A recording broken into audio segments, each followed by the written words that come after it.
Hello, everyone. Welcome to Pub Sports Radio. My name is Peter Loshak. Today is Tuesday, March 22nd. Of course, my normal partner, Jimmy the Bag, is traveling today down to San Antonio, so I'll be doing this show solo. But have no fear. We're going to cover NHL in-depth with Babano. Then we're going to cover NBA in-depth with our man, Trotwam. And then, of course, we will bring you college basketball analysis and picks right after the NBA segment with Trotwam. We'll all discuss the the college basketball games that are going today. And then I'll give my thoughts on the Sweet 16. I have made one bet so far, a pretty big bet on Miami, Florida. I got him at -1. It's now moved up to 2.5. I also took the first half as well, which I like a little bit more. We'll talk about all the Sweet 16 games at the end of today's show. Welcome, everyone. As you can tell, I'm taking this very seriously. I look extremely professional right now today. Jose Bouquet was a little bit blown away when he first saw my appearance and demeanor, so I think it's going to be a good show. Let's check the comments section right now, see what people have to say. We're going to bring Babano on in a few minutes, but right now, I'm going to have some fun shouting out everyone. Shout out to Mark Schillenberg. Shout out to Nut Flush Allen. Look at this. I'm giving you a shout out with a suit and tie on. Nut Flush Allen. I don't know. Is he a better handicapper or a better human being? I don't know. It's so close. He's a great handicapper, an amazing human being. Is he a better capper or human being? I don't know. But it's amazing that he's both of those things in one person. Shout out to you, Nut Flush Allen, Nate Dogg 420, Sebastian A, Newkirker, Michael Ervolina, Racer Sharp Picks. Look at this. Look at this shit. A tie. Look at my hair. Look at that. I look like fucking Tucker Carlson on this shit. Don Lemon. I look like Don Lemon and Tucker Carlson combined into one. But froze. All right, it froze. All right. On a serious note, I did take Miami, Florida.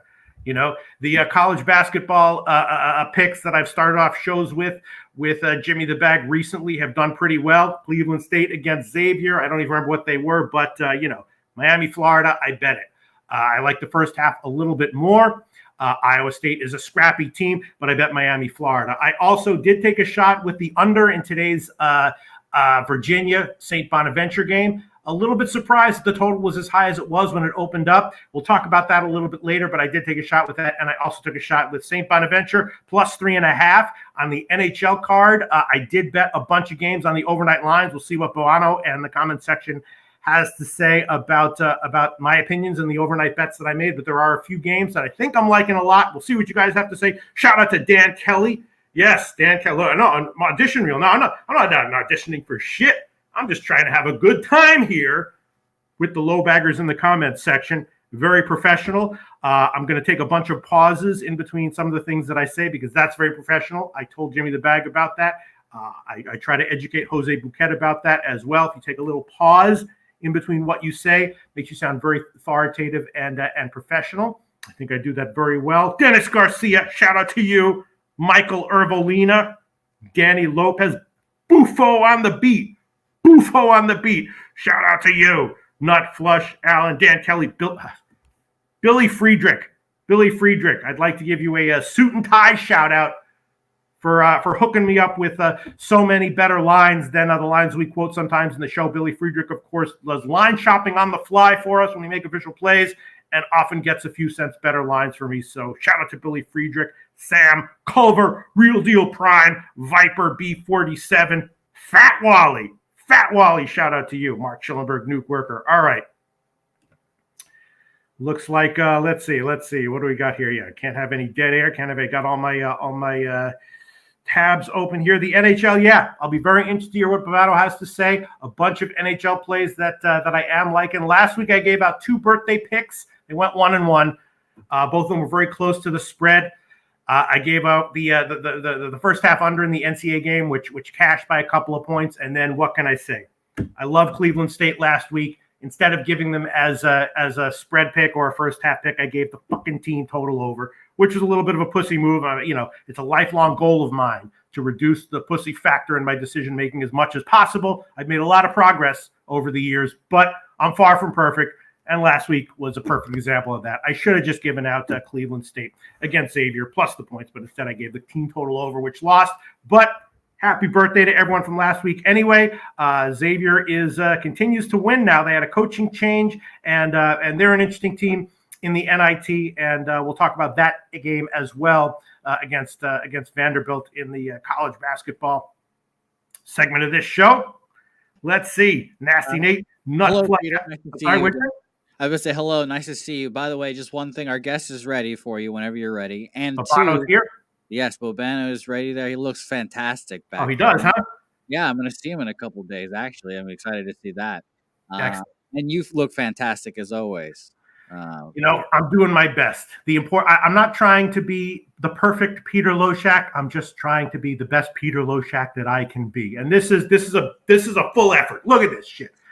You can't tell me this show might not be good, but you can't tell me I didn't make my best effort in all ways. I'm also fully prepared for all the games. It helps that there's not 50 college basketball games going on. At this time in the season, things slow down a little bit. I'll hit y'all up with another rule. Fundamental rule of sports betting. I tell Jimmy the Bag this all the time. I'll tell you this, Jose Bouquet. Please don't bite off more than you can chew. It's so tempting to, right? Anytime you see, and that's not really a problem if you're just doing, a few sports that are professional. When college basketball comes around, that can be a problem. You can be like, I love college basketball. I know I have an edge in it. 100 games on the card, this upcoming Thursday. I'll do all 100, which maybe you can do if you've got, a black box model or something, but just something to keep in mind. Aside from bet sizing appropriately, don't bite off more than you can chew. And I still am not perfect about that myself. I often bite off a little bit more than I can chew, and I pay for it. But at this time of year, it gets regulated for you with the reduction in games, Jose. Okay, wow, that was very inspirational, and we'll get talking more about that black box model because I'd love to find out more about it. Okay, let's see a few more shout outs, and then I will get into an NHL. Carlos Hernandez, Mike M, North Ender, Slatsy, Danny Lopez, Jerry Beatty, Brian Warner, Real Deal Prime. All right, ready for NHL, Jose? I think so. I think our guest is too. All right, sounds good. Let's get ready for it. Let me introduce to you a guy who is just an awesome guy, funny looking face, funny sounding voice, fun to listen to, very knowledgeable, and has an edge in NHL, and thankfully knows who all these NHL players are because I sure as hell don't. So it's great to have someone in the NHL section who does. Bobano! Hell yeah, Bobano. How you doing, Bobano? Pistol Peter Loshak. My gosh, it's so great to be on a show with you again, my man. Great to be on the show with you, too. Yeah, and it's funny, you put in your tweet, I'm going for max professionalism. Come on, relax, Peter. It's pub sports radio. Let your hair down. Have some fun. Relax. Think so? It's going to be all right. Yeah. All right, I'll try to relax, Bobano. I'll try to relax. I can't guarantee that I will relax. But I'll do. By the way, best. Congrats to the wardrobe. The wardrobe's terrific. You didn't have to put the suit and tie on and all that stuff here for pub sports. But well done for you doing it. And look at the clean shaven look. Yeah, I know. The last time I saw you clean shaven, it was the early days of you and I working together on that 3-letter thing that we won't name. Yeah. All right. Relaxing is not my forte, Bobano, but thank you for giving me that little reminder of what I should do. And I will try to relax, at least in the NHL section with you. Before we get into NHL, Bobano, in 5 words, how is your NHL season going overall so far? Are you doing well, better than expected, worse than expected? What's your take on it? At Takeout October, it's been a phenomenal season because I had a really bad first month, and since then it's been fantastic. I think we posted the updated record on Twitter after yesterday, 52%. 827 and 761 and plus 25 units. It's been a very, very good season in the NHL. I do expect things to get tougher, though, now that the trade deadline is passed, and you're seeing obviously a premium having to be paid to bet the big favorites, the better teams. And you're going to have to either get creative to back those teams, or you're going to have to find some underdog spots and hold your nose and hope they show up and they get the job done. So at this time of year, things will get a little trickier. So if I can maintain 25 units when the playoffs start, I'll be thrilled. But I expect there might be some regression coming. Hope not, but we'll work to avoid that. Yeah. Well, I have a few things to say about that. First of all, in almost all sports, I noticed this from like the first year that I started, betting seriously. I do much better in the second half of the year than the first half of the year, so much so that I reduced my bet size significantly in the first half of the year. And I tell people to take my picks in first half of seasons in all sports with a grain of salt. Second half of seasons, I say, I think I have an edge. And this upcoming baseball season, I feel the same way. I'll probably have an edge first couple weeks. Then for a month or two, it'll be a little bit iffy. Second half of the season, I'll feel confident once again. So that's the way things go for me in every sport. So, I think we can throw out October for sure. Very quickly, the trade deadline, just for people who maybe aren't so familiar with the NHL. We'll talk about individual games today where that's in play. I read a lot of news reports about how teams just are off mentally before the trade deadlines happen. And, like Ottawa was losing a lot, a bunch of games in a row. And the reports, the players were like, the trade deadline is messing with our heads. Do replacement players who get brought up, as you see in the NBA, for example, sometimes play more hungry and teams can be under the radar and have value? Or, when a team trades away a bunch of their stars, are they just an automatic fade until the market adjusts? It's case by case, Peter. It's not it's not every team that now is a seller at the trade deadline, we got to fade them every game. It doesn't work that way, at least not for me. I got to look at it on a team by team situation. You will see evidence and you will see examples of teams that really do wave the white flag and just, really struggle coming out of the trade deadline for those that are out of the playoffs. And then you'll see some teams that are still giving you a pretty great effort, and you'll be able to, you'll really be able to recognize these teams right away. Like you're going to see in the next few days. Like I think the Montreal Canadiens, for example, we saw last night, they took the Bruins to overtime. They've traded a bunch of players. Arturi Lehkonen jettisoned out. Brett Kulak, the defenseman, jettisoned out. Ben Sherratt was traded last week on the blue line for the Canadiens as well. And yet they have a new coach, Marty St. Louis. And overall, since he was brought on board to this team after they fired Dominic Ducharme, we have seen a big improvement in their effort. Their play away from the puck has been better, and they are scoring goals, and they have done that consistently. They've actually been pretty good offensively, especially since the coaching change. And they don't look like a team that's going to roll over here down the stretch, even though they're way out of the playoffs. They've had a miserable, forgettable season. I think Montreal's one of those teams you got to be leery about fading game in and game out. Whereas you look at Anaheim last night, and Anaheim put up a decent fight against Nashville, but they were another team, Pete, that traded everybody away at the deadline for the most part. Two key defensemen were moved out, Josh Manson to Colorado, Hampus Lindholm to Boston, and now you see that blue line is just Swiss cheese back there. It's not got a lot of depth to begin with, and then you lose two of your top four defensemen because they've been traded away. And I think if you look at Anaheim, they're going to be a team that's going to continue to struggle to keep the puck out of their own net. That has been a big problem for them the last couple of weeks. The defense hasn't been great. Now it's even weaker after the deadline, and you have a confidence-less John Gibson back there. I don't know what's happened to this guy, Pete, but he is struggling. He's lost his confidence. He's fighting the puck. I cashed a bunch of winners with Nashville in various forms last night, as well as the over in that game. I think Anaheim's one of those teams maybe you can put more as a bet against of these teams that were sellers at the deadline. All right. Awesome. Babano. All right. Let's get into it game by game. Let's start Rangers and New Jersey. Okay. You ready, Babano? I am. Okay, Rangers in New Jersey. Obviously, the Rangers are clearly rolling. New Jersey has lost 3 in a row on the road. They gave up a ton of goals on their road swing. The Rangers are one of these teams. They're rolling. They even beat top teams when they're on a back-to-back, and you do see that a lot down the stretch. Quality teams, you don't want to knock them when they're on a back-to-back or when they're going up against a quality team. So the Rangers are a team that looks to my eye to be legitimately rolling, but I think that New Jersey underachieved a little bit in their 3-game road trip where they were losing, and I know the Rangers were kind of busy on trade deadline day. I did take a shot with the Devils. It might have been a mistake. I don't like to bet against quality rolling teams. I took a shot with the Devils at the underdog line. I think I got them at plus 140 or so. And I would be also leaning Devils team total over here, 2.5. Babano, I know the Rangers are rolling, but what do you think about his shot with the Devils here? Well, if you're going to take a shot, better at home than on the road. That was a dreadful road trip. They've not been a good road team all year, the Devils. And this is interesting because they've taken a lot of money, the Devils. Rangers were as high as minus 180 as road favorites. Now they're down to minus 135, minus 140 in this game. The Rangers were very active yesterday.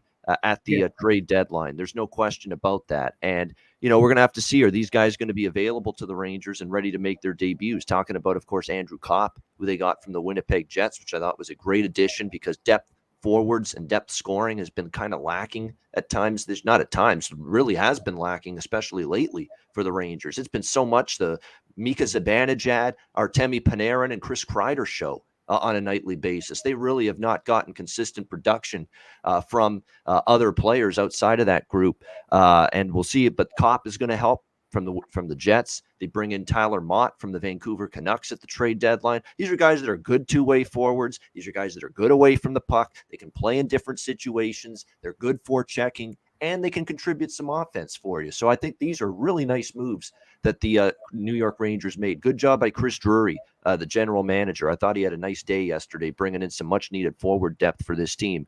As for tonight, you got the Rangers off back-to-back very impressive road wins against Tampa and Carolina. It doesn't really get much better than that, Pete. I mean, you beat the two-time defending Stanley Cup champs 2-1. You shut out Carolina, and the shocker about the shutout in Carolina, it's not just that they shut out a great Hurricanes team in their building. It's that Alexander Georgiev registered the shutout in that game, a guy that's really been more bad than good this year, but he was phenomenal. It looked like Alexander Brodeur, to be honest with you, in net that night. 44 shots, 44 saves, but they come back from those two road games, Now you play New Jersey. It's not a great spot for the Rangers. I'm certainly not really looking to lay a price with the Rangers in this spot, and I hear taking a shot with Jersey, but man, they were so poor on that road trip. They were awful defensively. They gave up 6 goals to the Canucks, the Flames, the Oilers, lost all 3 games. Their goaltending remains problematic. I think when you look at their defense, it continues to give up goals in bunches. Rangers are not an easy team to bet overs with, but I kind of think this game could be one where they put so much intensity defensively into beating Tampa, beating Carolina. They played a great defensive game. I could see them, kind of like the Celtics in the NBA last night, where you go through the motions a little defensively. You're playing a weaker team. And I think maybe New Jersey can find the back of the net. I certainly think the Rangers are going to find the back of the net, regardless of who's in net for New Jersey. So I'm looking more toward an over here at 6. All right, Babana, when we're analyzing these games, of course, if I say something you disagree with or think is stupid, don't hold back. Lay it on me, because I'm about to give a pick that you might say is stupid. I'm not doing it officially yet. We got to keep a brisk pace here. A lot of people are saying Rangers are nothing. The Rangers are great. Sam Comer says bit of sandwich spot for the sandwich spot for the Rangers. I'm thinking Rangers team total under 3.5 might be a play here. New Jersey was terrible on the road defensively, but they've been a lot better defensively at home. I think they'll probably, if they don't win this game, at least step up defensively. Again, Sam Comer saying bit of a sandwich spot for the Rangers. Rangers team total under 3.5, Abana. You think that's stupid? And if you do, be honest. I wouldn't say stupid, because I don't think you're going to get the Rangers A game here. It's just that gut feel to me, because we've seen the Rangers have some of these games before, where, especially now they're off. Those were 2 monster wins. Those were 2 games where the Rangers came in there and said, we want to make a statement here. We want to prove a point that there's a lot of teams don't think the Rangers are on that level with Tampa, with Florida, with Carolina, with some of those teams in the Eastern Conference. And that was, we're going in there, we're going to show them we think we can be on their level. And now you're playing struggling New Jersey here after 2 big games against Tampa and Carolina on the weekend. I think from a spot perspective, it's not a bad spot for New Jersey. I'd like it more if they weren't coming off a Western road trip. And I'd like it more if they were playing a little bit better defensively, which they are absolutely not right now. But at home, they haven't been that bad. I mean, this is tough. Brian Warner says, love the over 6. I want to keep a brisk pace here, but North Ender says Devils are not much of a defensive team and terrible goaltending, but their numbers at home defensively have been a lot better. And they've scored goals at home. And you're right, they have been better at home. I'll rhyme off the home games. 2-1 win over Anaheim. 2-1 loss to Winnipeg. 5-3 win against Colorado. Beat the Avalanche at home. Beat St. Louis at home 3-2. Beat Vancouver 7-2. They have been very good at home lately. So, I say, I think that it's a better spot for the Devils and the Rangers, not by much, but it's just hard for me when I see this defense and this goaltending be so. Regardless of Dawes or Gillies, both of these goalies are struggling right now for the Devils. But the thing I'm looking at most of anything here, Pete, is over 6 probably if I get involved. Everyone's against it. You like the over. Brian Warner likes the over. Real Deal Prime says 2-goal win by the Rangers. Brian Warner. I see Ranger goals. Loshak, don't really like him, my brother, but good luck, though. Go with your gut. I could see this 3-3 after 3. I could see that, too. But look, I'll just make it an official play. I'm going against everyone. I'll take it. North Ender. It's not something I would play, but wish you luck, Pete. Rangers team total under 3.5 minus 140. That's at Pinnacle and Heritage. All right, let's move on, Babano. Okay. Yep. All right, Columbus at Pittsburgh. The over is the obvious way to go here. And, I have been playing a lot of obvious overs with Columbus and cashing with them. They're kind of similar to Memphis in the NBA. There's been a lot of obvious overs with Memphis that I bet personally didn't necessarily give publicly because I was like, this is too obvious. But they win a lot more than they lose. And then I started giving them on the show, and then they started cashing and on the show with official picks, and the same deal with Columbus overs. Every time I see a Columbus over, I pretty much pull the trigger on it in my personal betting. Don't win every time, but I win a lot more often than I lose, and that's what this one seems like as well. Columbus has actually been winning, right? 4-1 over their last 5, all 5 of those games as a dog. Pittsburgh, of course, is rolling too, but this is a super high line. So I guess, and Columbus, they're just one of these teams at this point in the season. You see a lot of crappy, huge underdog teams that are just playing tough, pressure free, and that seems like what the deal is with Columbus right now. So if you gave me a free play on the side, I'd probably take Columbus. And once again, leaning over even at 6.5 and first period over. What do you think, Babano? I like the over a lot here, no question. Now, I want to preface this by saying, and I've said this on the hockey show I do, that I think when we look at this trade deadline passing, I think you're going to start seeing more unders. And yet here I am looking maybe over in the first 2 games. Although I think I'm pumping the brakes on the overs in a lot of these games. The first 2, though, I legitimately like over. The last game, and certainly this one. It's one of my favorite overs of this card. And as soon as you see Jonas Korpisalo in net for Columbus, you've got to consider an over. I mean, he's just not trustworthy. He's just not very good. It's been that way all year. The numbers are terrible. 4.1 goals against average, 878 save percentage. That's absolutely brutal. And look, I had to hang on for dear life with Columbus at a home underdog price against St. Louis on Saturday because Elvis Merzlikins left the game due to back injury, back tightness, about 6 minutes into the third period. Columbus was up, I believe, 5-3 at the time. Sure enough, Korpisalo actually made 5 saves on 7 shots. He gave up 2 goals, and here we are hanging on with Columbus, who did hang on to get the win. But Korpisalo comes in, he gives up 2 goals on 7 shots. So it's not a guy I trust. It's not a guy that's been any good this year for the Jackets. It's a defense that's not great either. They give up too much of the open part of the ice, the prime scoring areas, the slot. They give up that area of the ice way too easily, and that could be trouble here against Pittsburgh. Pittsburgh's not an over team necessarily. In fact, They've gone under lately, but Columbus seems to pull everyone into an over. And if you look at Pittsburgh's last game against Arizona, they won 4-1. That game stayed under. It's only because Wedgwood was actually pretty good in net for the Coyotes there. They had 46 shots. They've really gotten a lot of shots. They've had a lot of zone time, Pittsburgh. I think they're probably going to convert a lot more of those shots, chances, offensive zone time, puck possession into goals tonight against obviously a weaker Columbus defense, a goaltender that's not very good in Korpisalo. So that's the play for me is over 6.5. All right. I'm going to hold off on this one for now, but I was definitely leaning over and thinking about some kind of shot with Columbus, plus 1.5, plus 2. But let's move on. St. Louis, Washington. You ready, Babano? I am, yep. Okay, this is a game that I did bet, right? Now tell me, once again, if you think I did something, if you think I made a bet that you strongly disagree with, mildly disagree with, think is stupid, if you would go that far, just say it. Don't hold back at all. I bet St. Louis. I know they've lost 3 in a row. I know they lost 7 of 9 or whatever. And Washington, awful loss, but they had won, 7 or 8 in a row before that, 7 of 8, something like that. Washington playing great, winning. St. Louis, a while ago was a quality team, but they've been losing recently. They seem like they're kind of pissed and frustrated, looking for offense. Washington, I think, is a little bit depleted. I know they got someone in the trade deadline who's going to help that forward. His name is escaping me right now. But I like St. Louis. I like the over. I also bet the over. And I also think that I like the St. Louis team total over maybe more than anything else. It feels like a game where St. Louis is going to focus on offense, at least try to put up a bunch of goals. They're pissed and frustrated, and that seems like the situation for St. Louis. I bet them as an underdog. What do you think about that, Bobano?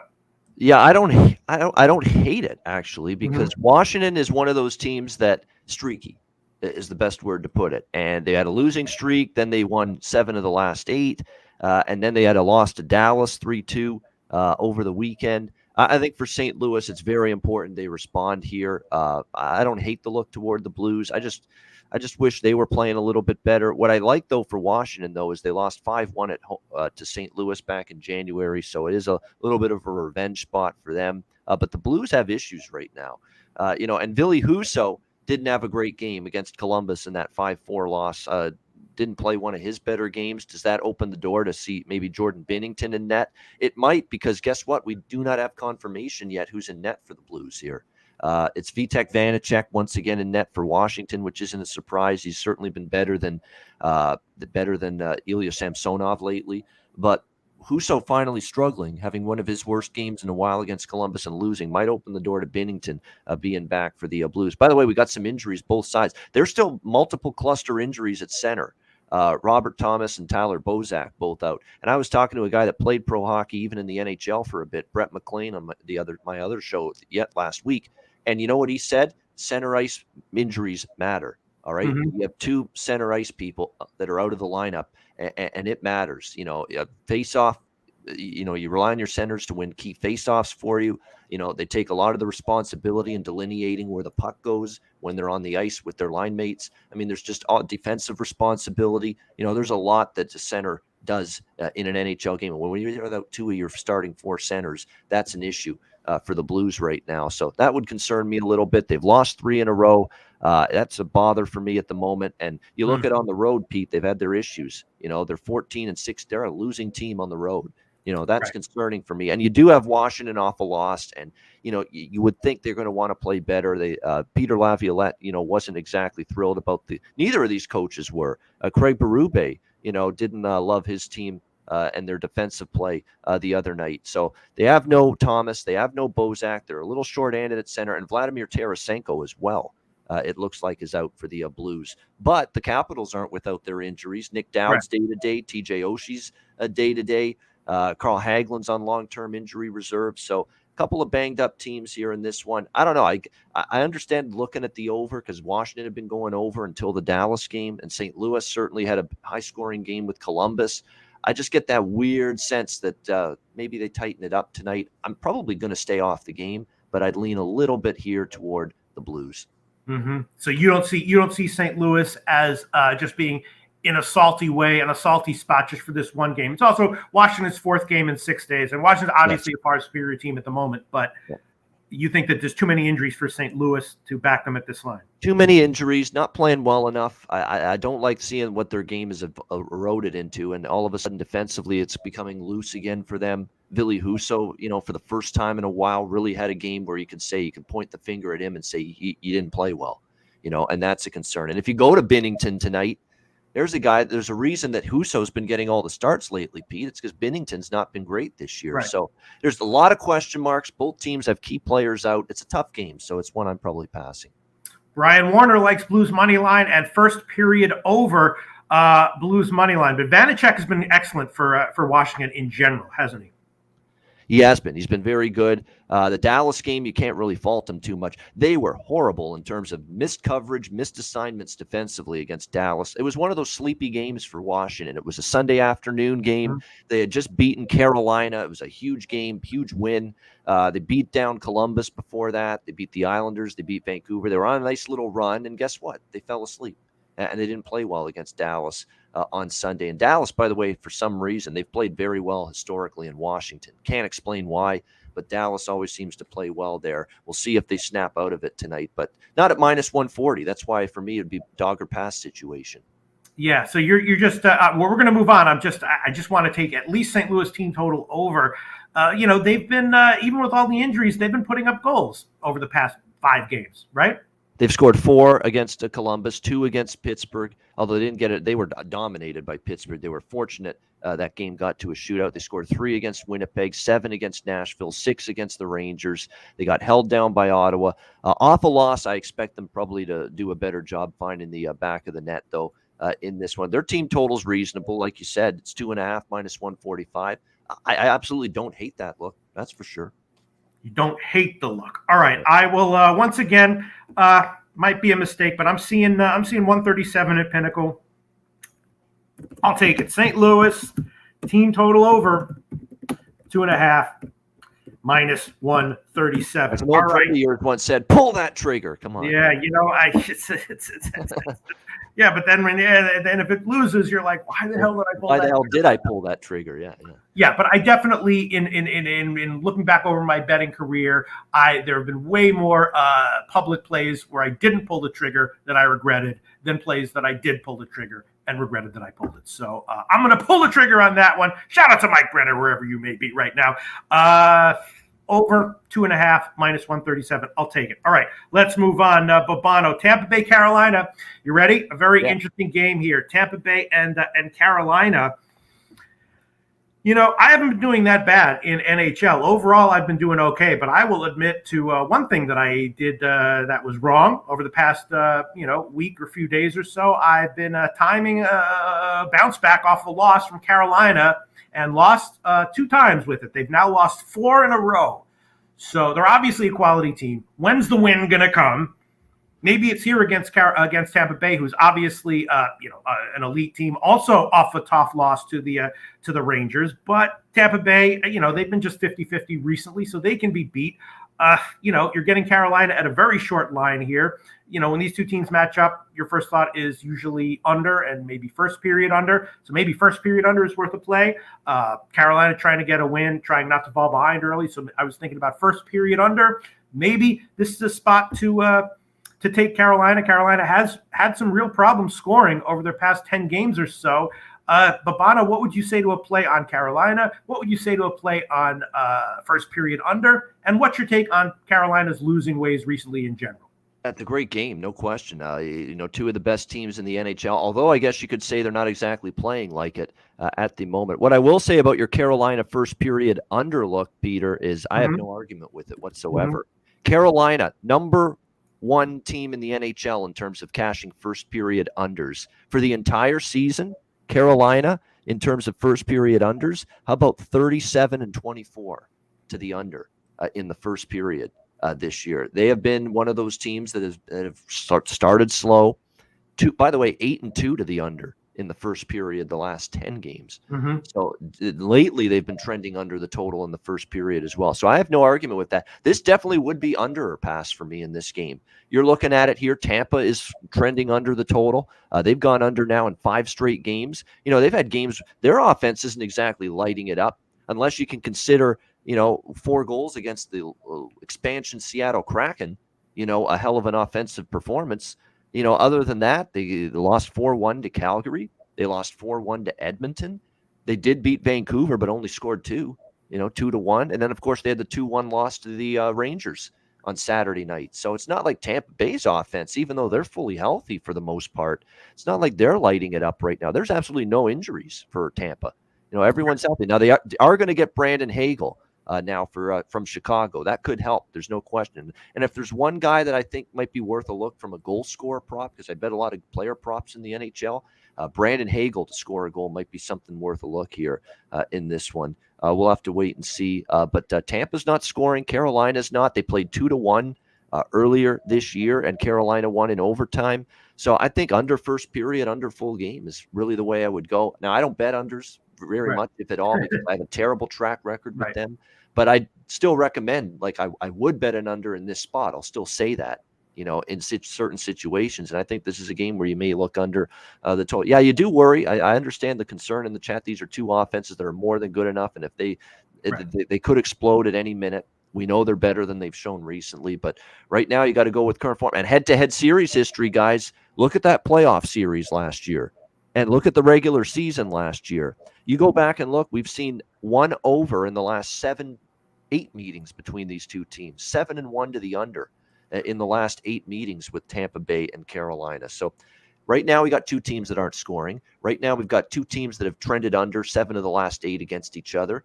I mean, you got to just go with what's pointing you in one direction. Yeah. And to me, that's under here. But so I lean to that first period under, full game under. As far as the side goes, look, I'd look to Tampa, believe it or not, because they lost to Carolina earlier this year. They are off a loss themselves, and Carolina's not right at the moment. They aren't. There's just something missing right now. Not that they can't find it, but this is their first extended swoon in quite some time. And for that reason, I'll lean a little bit to the Lightning. All right, so you think there's something fundamentally wrong with Carolina because they lost at Pittsburgh. All right, that was on a back-to-back. Pittsburgh, an excellent team. Then Toronto. All right, maybe Toronto doesn't have heart. Maybe they're overvalued or overrated. Still a quality team. Then at home, they lose to Washington, who is obviously rolling right now, and then they lose to the Rangers as a huge favorite. But the Rangers are rolling right now, so all 4 of those losses are maybe a little bit forgivable. But you see something fundamentally wrong with Carolina at the moment.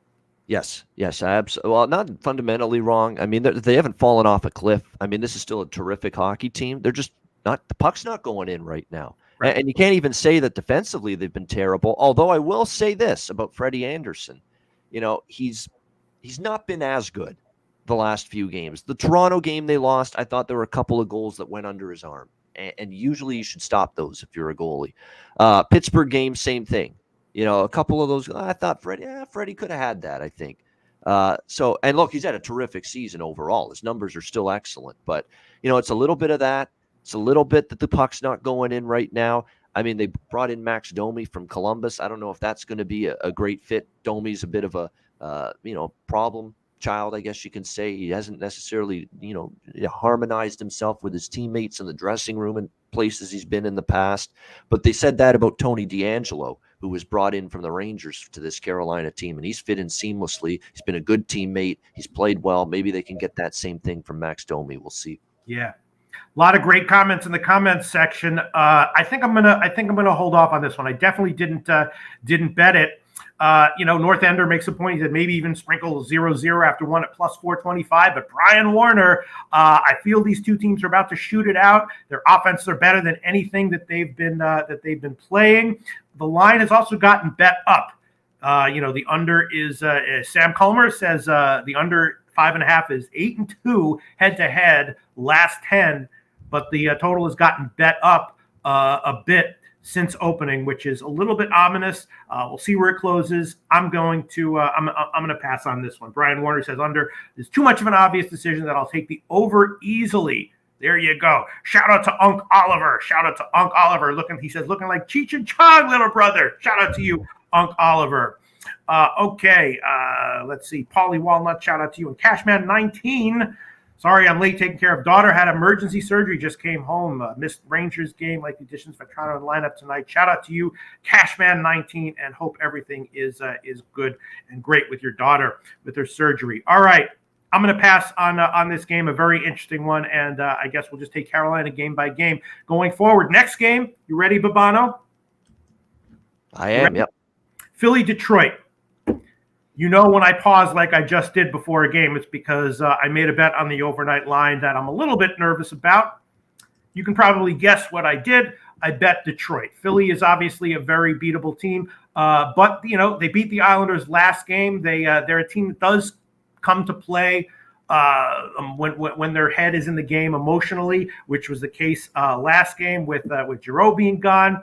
Now they go on the road. Detroit really sucks. It looks like they're just having a hard time beating anyone at any point in time. But if they can get a win, this looks like a good spot for them. So it was a relatively low line. Philly also on the road, when they lose, they tend to lose big and they lose the puck lines. So I took Detroit -1. I forgot what line I got, but I took it when the money line was -135. I took Detroit here. Feels like it's a down spot for Philly, and hopefully Detroit is not just mailing it in on the year and will at least show up for this game. What do you think, Babano? Yeah, this is one where when it's 2 teams that I don't trust, it's dog or pass. So at the price that you see right now, I'd only look Philly, and probably I'd only look over. Detroit's not a team I'm betting unders with. It's just a horrible defensive run that they've been on. Now, I know they shut out Vancouver. I still can't believe that one. But look, at the third period, the defensive issues came back again versus Seattle. They had a lead in that third period. That things were going well, and then the roof caved in. They lost 4-2. Yeah, they're horrible defensively, but they're also horrible offensively, which is why I'm betting them. Horrible defensively, horrible offensively. What does they put up 5 against Edmonton on the road in that super high-scoring game, but other than that, they have a hard time getting to 3, right?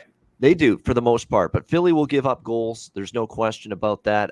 Carter Hart's actually been better lately. I'd certainly like Detroit more if we see Martin Jones. Martin Jones is usually an automatic. I bet the over, and I bet the other team when I see him in net. But we don't have that confirmed just yet. When you look at Philadelphia's schedule, they play Thursday against St. Louis. This isn't a back-to-back, so you would think you're going to see Carter Hart here in this one. But the Red Wings are off a road trip, too. That's another thing that would worry me a little bit about the spot for them. We're talking about a team that's 1-7 their last 8 games. They're coming off that road trip, which how many games was it? 4. Calgary, Edmonton, Vancouver, Seattle. They were on the road since March 12th, so 10 days, and now they are back. And let me see their long-term numbers when they're off that kind of a long, because when a team's off a long road trip of that magnitude, I'm always interested to see how they fare. 2-5 they are, last 7 home games after a road trip of 7+ days. So not great. For me, it would be lean Flyers, lean over. I mean, the Flyers are off of an emotional high game where they got to win. All right, once again, another pick that feels like it might be super stupid, but I bet it. I'm going to take it. I'll take them on the -1 line, plus 121 at Pinnacle right now. I will take Detroit -1 at plus 121. I'm going to read some comments here.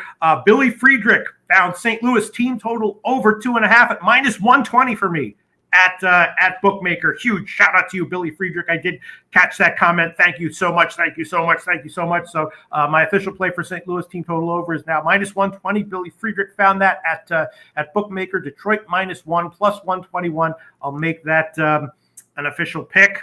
I'll make that one an official pick.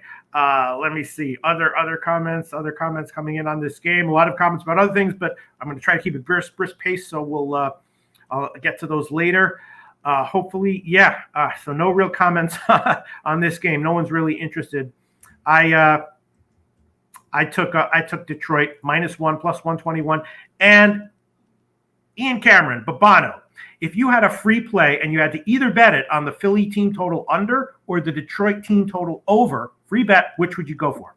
Philly team total under, Detroit team total over. Yes. If I knew it was Jones in net, I'd say Detroit team total over for sure. But we don't know if that's going to be the case. And Philly, I don't want Philly team total under because I can't trust this Detroit blue line. So by default, it's Detroit team total over. Okay, just wanted to get your opinion on that. I've made of Detroit -1 an official play. All right, let's move on. You ready, Babano? I am. All right, here we go. Ottawa Islanders. This is one of those games where we talked about it in the intro. The trade deadline shenanigans come into play, right? Ottawa for a while was a mediocre or subpar team that was clearly undervalued. Lots of games where they were winning as a huge underdog. Lots of other games where they were coming close as a huge underdog. But they have been losing recently. The players were talking about how the trade deadline coming up was messing with their heads a little bit. Ottawa did make a bunch of moves at the deadline. Now the deadline is passed. What do we expect from Iowa here? I'm not sure. They're going up against the Isles, though, coming off a loss on a back-to-back. But the last game, before that loss, they were winning, playing better. The Islanders, of course, have had an unfair season. They're probably going to miss the playoffs. So it seems like they're playing with a chip on their shoulder right now, just playing to prove to themselves that they're an excellent hockey team, which is a team that I don't want to bet against in any situation. And I'm usually looking to bet on, but I have so much, trauma from having bet against Ottawa as a big dog earlier this year that I didn't pull the trigger on the Islanders. I'm not sure what to make of this game. What do you think, Babano? It's dog or pass for me. I mean, I know the Islanders are playing better lately, and they have been a lot better. 5-2 in their last 7. They've scored goals lately. That's been a huge surprise. I mean, this team couldn't find put the puck in the ocean earlier this season. Now all of a sudden we see 6, 5, 4, 3 goals, 4 goals against Dallas. They got shut down by the Rangers and surprisingly got shut down by the Flyers over the weekend 2-1. But it was a back-to-back spot. I think it was also their 3rd game in 4 nights. They didn't look like they had a whole lot in the gas tank in that game, to be quite honest, against Philadelphia. But we'll see if they bounce back here. Like I say, this is the 4th and 6th, though, as well now for this Islanders team. So from a rest advantage situation, it's a rested Ottawa team coming in here. They've had 2 days off. They lost 5-1 to Montreal in that game. Now, keep in mind with that game, Philip Gustafsson was in net for Ottawa. He's awful. He's probably one of the worst goalies that has started a game in the NHL this season. It's a reason why I was on the Canadiens there and the team total over in that game. Gustafsson's not good. I would expect it's going to be Anton Forsberg tonight, who, by the way, just got a big contract extension with the Ottawa Senators yesterday. And you got to think, when those players get re-upped, they want to kind of show, hey, we're going to make it worth your money, and we're going to show you that it was worth your money to keep me around here. So if it's Forsberg in net, I think he's going to want to go out there and play well. Okay, or the opposite sometimes happens.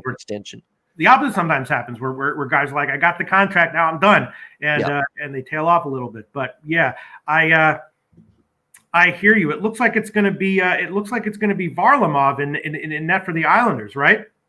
That is yes, that is confirmed. Semyon Varlamov in net for the Islanders. It's been mostly Ilya Sorokin lately, and Varlamov's had a tougher time. Yeah, not that he's been brutal, but he gave up 2 goals to the Stars. He actually played pretty well in that game, but he gave up 3 to Washington. He gave up 5 to Colorado, 4 to Vancouver, 4 to LA.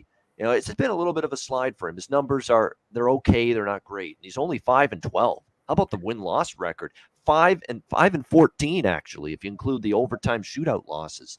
5-14 on the year with the 2.8 goals against that. So if he's in net, and he will be, you got to lay -200 with a 5-14 goaltender? No, no, thank you. The problem is just that the Islanders are playing with a clear chip on their shoulder. They're like, we're a good team. We're not going to make the playoffs. We're just going to kick ass until the season's over. Just very quickly, I want to keep a brisk pace here, Babano. But so Ottawa, are they still a team that is undervalued? A lot of people in the comment section saying huge value with Ottawa.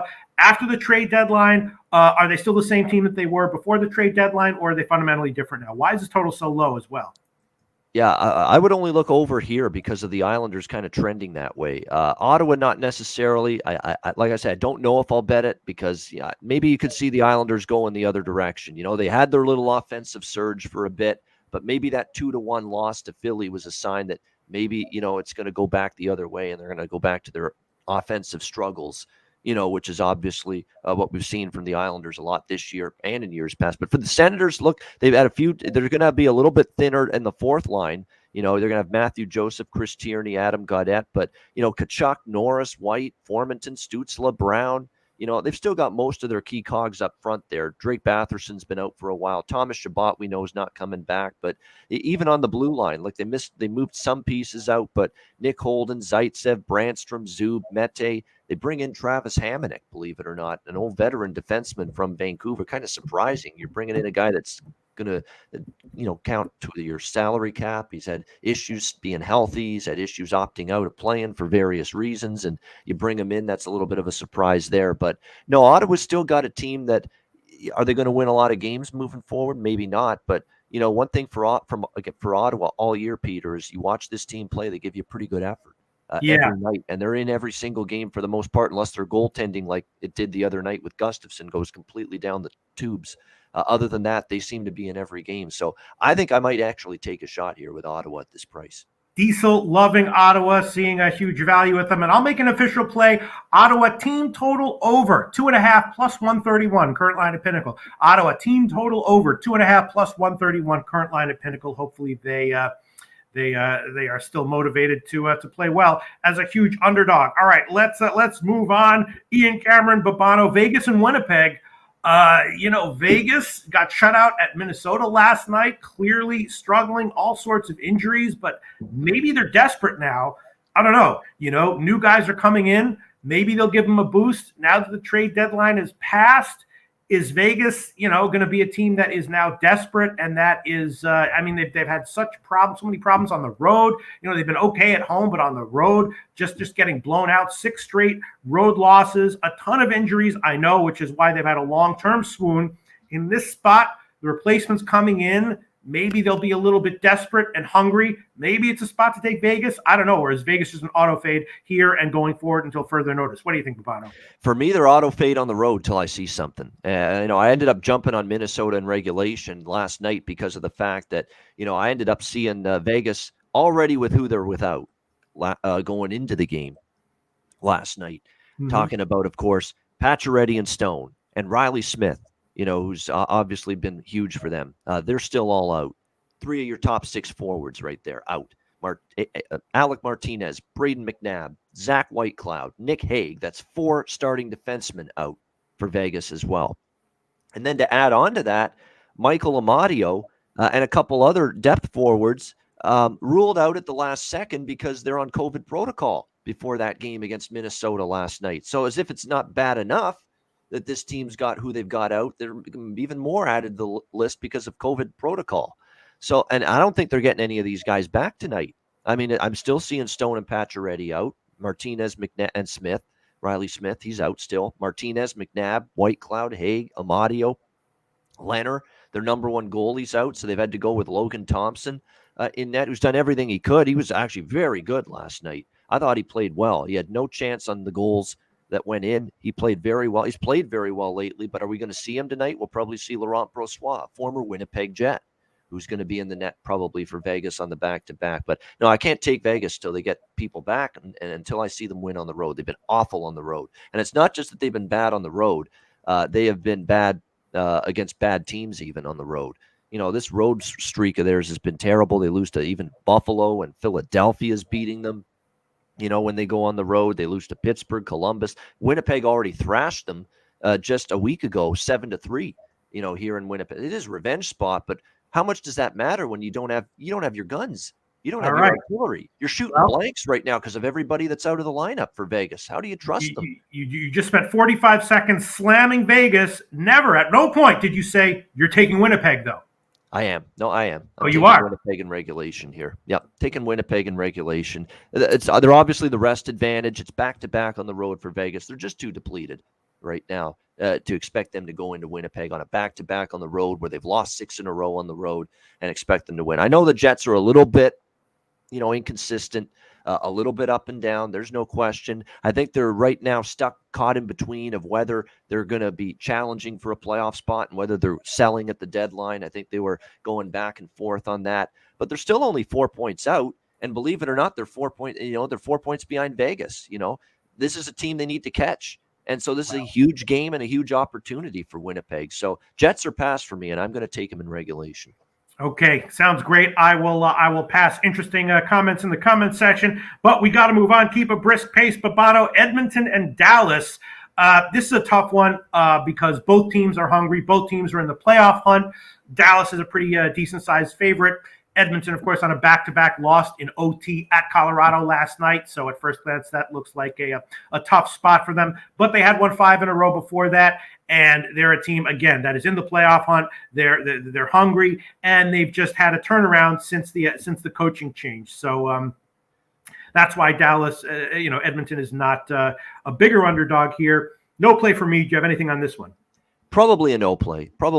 Dallas is better at home. We know that. Their home record's pretty good this year overall. 20-9 on home ice. They've got the rest advantage. They played Sunday in Washington. They're off a little bit of a road trip, but it wasn't exactly a long, drawn-out road trip. They went through 4 games through Toronto, Montreal, the Islanders, and Washington.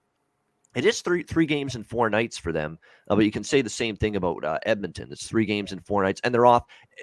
If you watched that game, Peter, if anybody watched that game, Colorado-Edmonton last night, that was an intense hockey game. That was a playoff game in the regular season, essentially. Great intensity.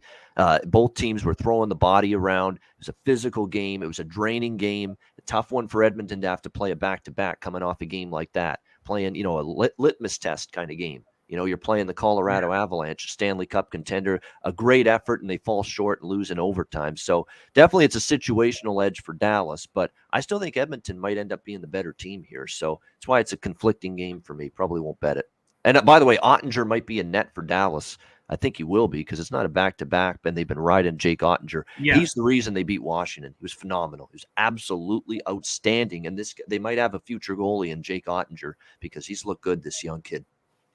I want to keep a brisk pace, but if it's Koskinen in goal, what would you think about maybe a Dallas team total over? I don't mind that. I think that might be better than the money line. Like I say, it was so many times. Like, for instance, Montreal-Ottawa Saturday night. Montreal was -150, -160 in that game, Peter. And I said, Why bet Montreal minus 150, minus 160 when you can take them over 3.5 at a plus price with their team total? It's just those, and that's kind of what I feel with Dallas. I think if you like Dallas, the team total might be the better path. Do you have any explanation for why this line has crashed? Overnight, it was minus 140. Now it's down to minus 118. People not buying Dallas. A lot of games lately, too, they've been outplayed. They were outplayed by Washington, even though they won. They weren't great on that road trip, barely beating Montreal. They got shut out by Toronto. They lost to the Islanders and got outplayed in that game. It's just not exactly been a good run for Dallas. They're only 2-4 in their last 6 games. And I believe Edmonton long-term could be. The problem for me with Edmonton, Peter, is I think they're better in a lot of different areas than Dallas, but they're not better than Dallas in probably the one area that matters most, goaltending. I'd probably take Jake Ottinger right now over Smith or Koskinen for Edmonton. All right, that looks like someone might have been announced out. I don't know if that's just sharps betting a way off market line. Very suspicious, huge line move in favor of Edmonton, but so it'll be a pass for me. Let's move on. San Jose, Calgary. Of course, Ron Crawford told us that his spreadsheet play of the day was Calgary in regulation.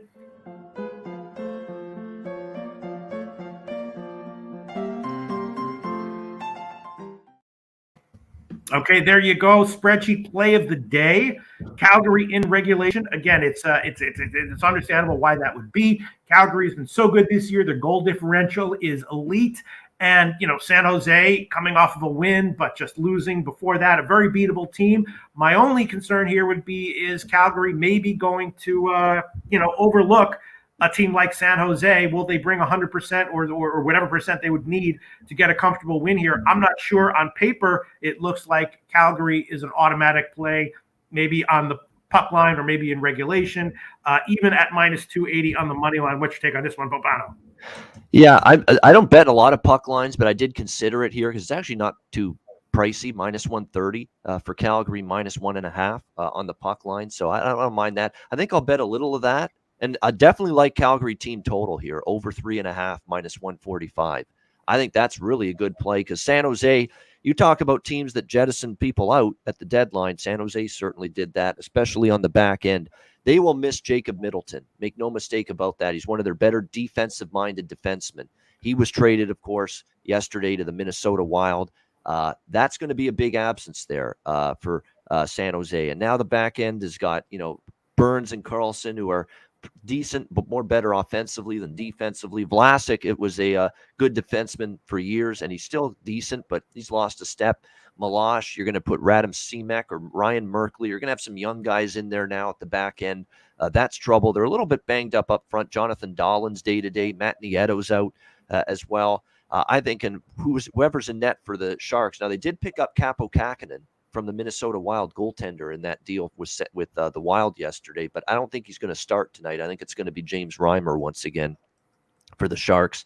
I think, and you worry about, is Calgary going to be focused? Well, their next game isn't until Friday, and it's against Arizona. So that's not exactly a look-ahead spot in my mind. This is a spot where I think we can expect Calgary to do what they've done, win the game, take care of business against a team they should beat. I know Reimer's been a little bit better lately, but I think Calgary can get to 4 goals on home ice against this Shark team. I think that defense in front of Reimer is a lot more vulnerable post-trade deadline. All right. Well, it's going to be a pass for me, but once again, Ron Crawford play of the day, spreadsheet play of the day is Calgary in regulation. Moving on, Seattle, Arizona. Arizona, of course, was an unbelievably great bet for a while as a huge underdog. Clint from Die Hard MMA podcast nailed that one, as did a few other people in the comments section right before it started. I notably did not, and paid for it.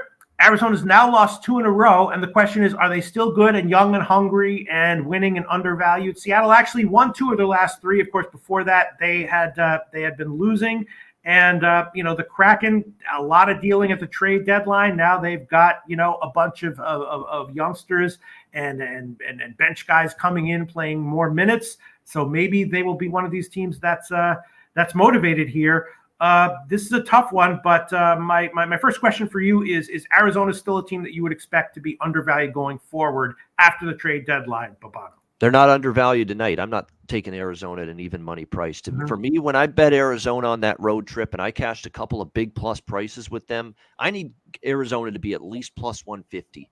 If I'm going to bet this team, or plus 200 like they were, even like I took them against Toronto and they were a massive price in that game. I can't take them minus 110. And look at the grueling schedule of travel it's been lately for the Coyotes. Look at it. They were in Detroit, Toronto, Boston, Ottawa, Montreal. That's a 5-game road trip. They come back home for one game on Saturday against Pittsburgh, and then they're back out on the road on Sunday for a back-to-back against San Jose, and now they're back home tonight against Seattle. That's a lot of air miles. That's a lot of traveling being done in a short period of time, and you wonder if this team's hitting a wall. It sure looks that way to me. I think they're running out of steam. They're running out of gas. They don't have Jacob Chikrin, their best defenseman, who's out until early April. And that's key. They haven't been the same from the back end in terms of getting the transition game going. They've been hemmed in their own zone a lot. Like every recent Arizona game, they're getting outshot. I mean, look at these numbers. 38-23 outshot by Toronto, 40-29 by Boston, 43-15 by Ottawa, 39-19 by Montreal, 48-21 by Pittsburgh, 28-25 by San Jose, who's not that good. And San Jose still outplayed them and outshot them. No, it would be Seattle or nothing. Seattle's actually played a little bit better here the last couple. 2 of the last 3 they've won. They lost to Tampa Bay, but Tampa Bay was pissed off and wanted a win at the end of that road trip. They have played a little bit better. They took Carolina to the wire. They gave Toronto a good battle. They beat Seattle, or they lost to Ottawa in overtime. They beat Montreal in a shootout. Lost to Tampa, no shame there, and then they beat Detroit 4-2. So, I kind of like the way Seattle's overall play is improving as of late, and Grubauer is actually playing a little bit better for the Kraken in net as well. So this is Seattle for me if I'm betting the side. Yeah, a lot of people. Brian Warner likes Seattle money line. Billy Friedrich says Seattle spot here. So the roster void for Seattle, the guys filling that void, you think they're going to be at least decent or maybe hyper motivated? Yeah, they might be. I mean, the thing with Seattle is, yes, they definitely traded away, obviously on the blue line. It's going to be interesting to see on the blue line because Mark Giordano, among others, was traded away. Adam Larson, Hayden Fleury, Jamie Oleksiak, Carson Soucy. Now, those 4 guys have been on the blue line all year. Vince Dunn as well. Really, there's only one change, and that's Will Borgen is now going to be in the starting defense for Seattle. Other than that, it's the same blue line they've had mostly all year long. Up front, Schwartz, Wenberg is back, which is good to see. Eberle, Donskoy, McCann, Sprong, Donato, Yanni Gord stuck around. I thought they might trade Yanni Gord somewhere before the trade deadline. That didn't happen. So it's not like this massive personnel change for the Seattle team after the trade deadline. So I think it gives them a chance. Like, it's not like, look, they've struggled all year. Maybe they continue to struggle, but they're not going to all of a sudden go way down than where they already are. Right. All right, Babana, you have time for our last game. I know you need to leave at 12. Okay, Nashville and L.A. L.A. Kind of similar to a bunch of these other teams that we've talked about. Injuries. The Kings have so many injuries, but now they have replacements, and maybe the replacements step up. You see that a lot of times in all sports, especially professional sports. The replacements come in and are as good or better than the guys that they're replacing. Nashville, though, is rolling, playing great. Played last night, got a win. I know in this show we were talking about Nashville a few weeks ago. People were expecting them to, maybe be a good fade in these past bunch of weeks and maybe going forward. That has not been the case. Nashville has been a quality team. I'm assuming that Saros is not going to be in goal, though. LA's a favorite, despite the fact that they have so many injuries. They are in the playoff hunt, though. What's your take on this one? Yeah, I wish LA wasn't so much banged up, but Henry's got it right. It's a king spot. But boy, who's going to be playing for them tonight? I mean, it's just a mash unit, and this is like we talk about with Vegas right now. It's like that with LA. Tobias Bjornfot on the blue line out. Drew Doughty out. Matt Roy, Sean Walker. These are key pieces. That's 4 starting blue liners out right there. Andreas Athanasiou, who was playing very well before his injury, out. Dustin Brown, the veteran, out. Victor Arvidsson, out. A lot of key injuries for the Kings right here, but Nashville's on a back-to-back of a good win against Anaheim last night, 6-3. Now they're on a back-to-back here. And by the way, we might see David Riddick in net tonight for the Nashville Predators because we saw Saros start last night against Anaheim. On a back-to-back on the road, David Riddick's not a goalie I'm excited about backing. That's for sure. If he's in net, I might look over because I've been cashing a lot of Nashville overs lately. And this total 6, I could see it going over the total, especially if Riddick's in net. LA's not an easy team to trust to score goals right now. They haven't been doing so. They got 1 goal against Vegas, shut out by Colorado, 3 goals against San Jose, shut out again by San Jose. They've had a tough time offensively, but the one thing about Nashville is they're giving up goals too. I mean, they gave up 5 to Philly, 3 to Toronto. Anaheim got 3 past them last night. So I think LA can score some goals here, especially if David Riddick's in. And if he is in, I'll probably be more interested in LA, minus 120, if I do see that he's in net. If he's not in net, I'd probably stay away. But I'd lean LA. I lean over the total as of right now.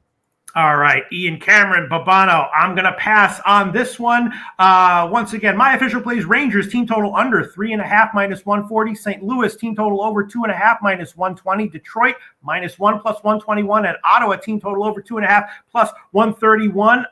Ian Cameron, you like Winnipeg, and what else do you like particularly on today's card? So officially right now, Columbus, Pittsburgh over 6.5. Rangers, Jersey over 6. Let me see here. I'm probably going to lock in Ottawa at the best plus price I can find. Winnipeg in regulation, which is around even money. And Calgary team total for sure, over 3.5. Thank you to Billy. He says minus 131 at bookmaker for that team total for the Flames. So there we go. I like that. And I'm leaning a couple directions. Lean Seattle, not locked in yet. Lean LA in the over against Nashville, but again, not locked in yet. And quickly before I go, someone in the chat talking about Yossi's props. Yes, Roman Yossi's just on fire right now. What's he got? A point in 10 straight games. He has now 5 straight games with multiple points. 5 straight games with at least 2 points. You got to bet Yossi over 1.5 points. You can actually get a plus price on that. For a guy that's had at least 2 points now in 5 straight games, that's a must right now. Roman Yossi over 1.5 points. Couldn't agree more with Brian there. Man, Babano, you are authoritative as hell when you talk in general. Aside from Twitter, you have anything else you want to plug? Where can people catch you? Well, we got to plug Pubapoolza coming up this week. Right. We'll all be in San Antonio, Texas. I mean, absolutely fun. It's going to be so much fun. We're going to be there for a week. We're going to be doing a lot of cool things, events, breweries, XXX comedy shows, golfing, horse racing, all kinds of multiple basketball games, Sweet 16 NCAA tournament, Lead 8 NCAA tournament, Spurs, Grizzlies, NBA. I mean, it's going to be a terrific week. Hanging out at Southtown 101 a bunch, I'm sure, as well. With all our crew, all our people that make this channel run, the on-air people, the viewers and the listeners that are the reason we're able to do these shows every day. It's going to be a lot of fun. And just being able to shake hands and say, hi, how are you? And have a throwback, some brown pops with some people there that watch this channel religiously every day. It's going to be a whole lot of fun. I can't wait. Man, one of my favorite human beings, Babano, and huge shout out to Pub Sports Radio, who makes all of this awesome stuff possible. Thanks so much for doing this, Ian. Great to be with you again, Pete. Have a good rest of the show. You too. Well, no, not you two. You're not going to be on the rest of the show. But thank you. That is what I meant to say. Thank you very much, Ian Babano. I didn't mean to say you too. All right. Now, my favorite time of the week, covering the NBA with our man Trot Wham. Small slate of games every Tuesday so we can really dig in deep. Very interested to hear what he has to say about the games that are going today. The Atlanta Hawks and Knicks is a particularly interesting one. Everyone put your hands together and make some noise for Trot Wham! Hell yeah. Hell yeah, Trot Wham. All right. hell yeah. My favorite time of the week. Sometimes I go on dating sites and I meet women and they say, Peter, what's your passion? What do you love to do? I'm like, what do you mean my passion? Like every week, what do you look forward to? And I'm like, well, there's this dude called Trot Wham and this other dude called Jimmy the Bag. Jimmy the Bag? I'm like, yeah, and we talk about NBA every week, and that's what I love to do. And they're like, great. How you doing, Trot Wham? Man, I'm feeling blessed. I'm feeling blessed to be here with you another Tuesday. Like you mentioned, this is the favorite part of the week for me. I do my homework, try to do it diligently because, you got to come with your A game when you're dealing with the legends. So I'm feeling good. I locked in one play. Mm-hmm. I am prepared to make 2 more plays here. I just want to talk them out with you before I do that. So I'm feeling good today. Hopefully we could get some money, man. Make some money for the people and start this week off right. I'll tell you what, these are 4 extremely interesting games. Trot Wham. Let's start with Golden State and Orlando. Obviously, Steph Curry out. A lot of times when like a star player goes out, the team does as well or better. And then you're like, what happened there? Maybe that guy's not necessarily as great as we all thought he was. Steph Curry, no, he's down, and all of a sudden Golden State collapses.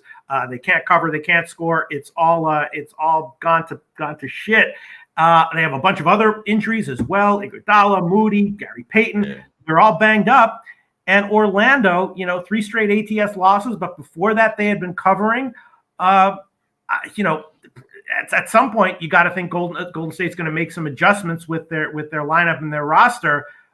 Maybe this is one of the situations where it just seems way too obvious, but Orlando at home getting points with Golden State in disarray, is that not a great play? What do you think, Trotwam?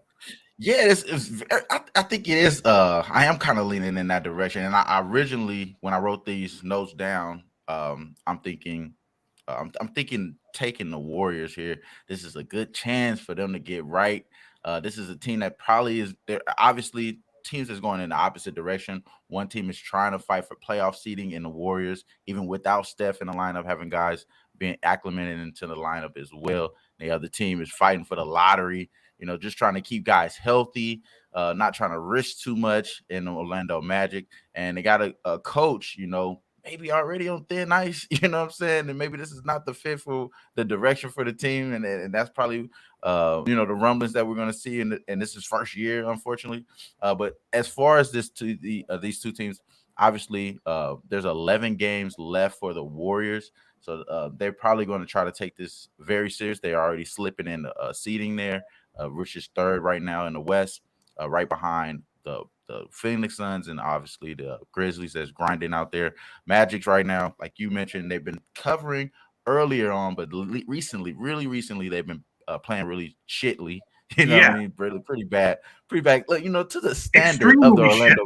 Let's use correct words here. Extremely shittly, not pretty shittly. No, yeah, extremely shittly.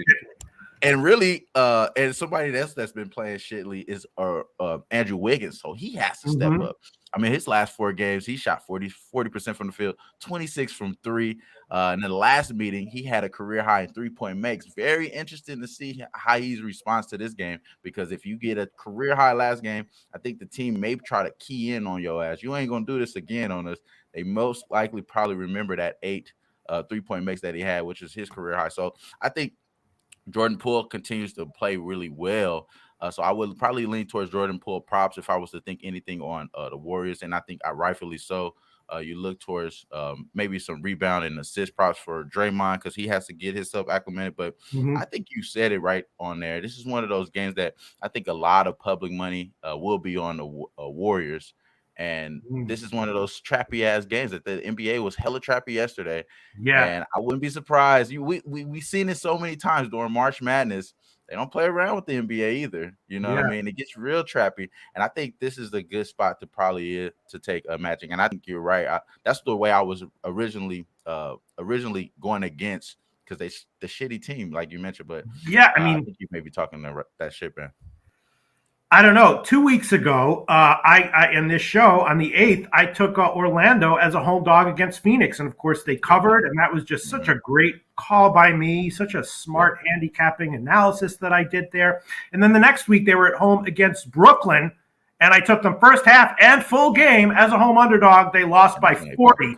Yeah, unreal. Talk about some handicapping in a shitly manner. And that wasn't your fault. I think you were right, because they were leading up to there. They were playing really good defense, like you said. But since then, really since then, it was Kyrie's fault, having the most efficient game, I think, ever to score that many points against this Magic team. The Magic gives up career nights, you know what I mean, to Andrew Wiggins, to Kyrie.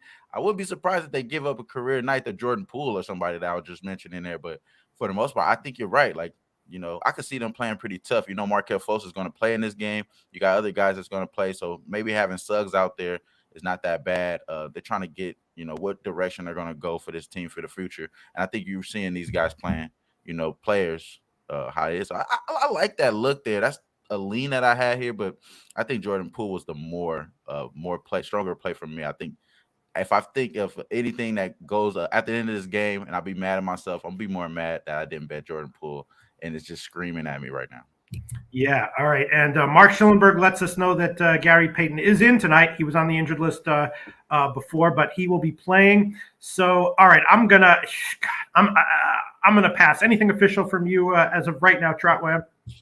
Yeah, I'm gonna wait to a little bit later on, see what the line movement. Some of these props, tend to get bet up pretty heavy there. So I want to see how it looks there with the line moves on there, because sometimes it doesn't even move. So you got to look at that as well. I mean, props, you don't necessarily think about looking at line movements, but I'm going to wait for this one. I want to see what this pool does, because I think that will be a popular pick just as much as the Warriors as well.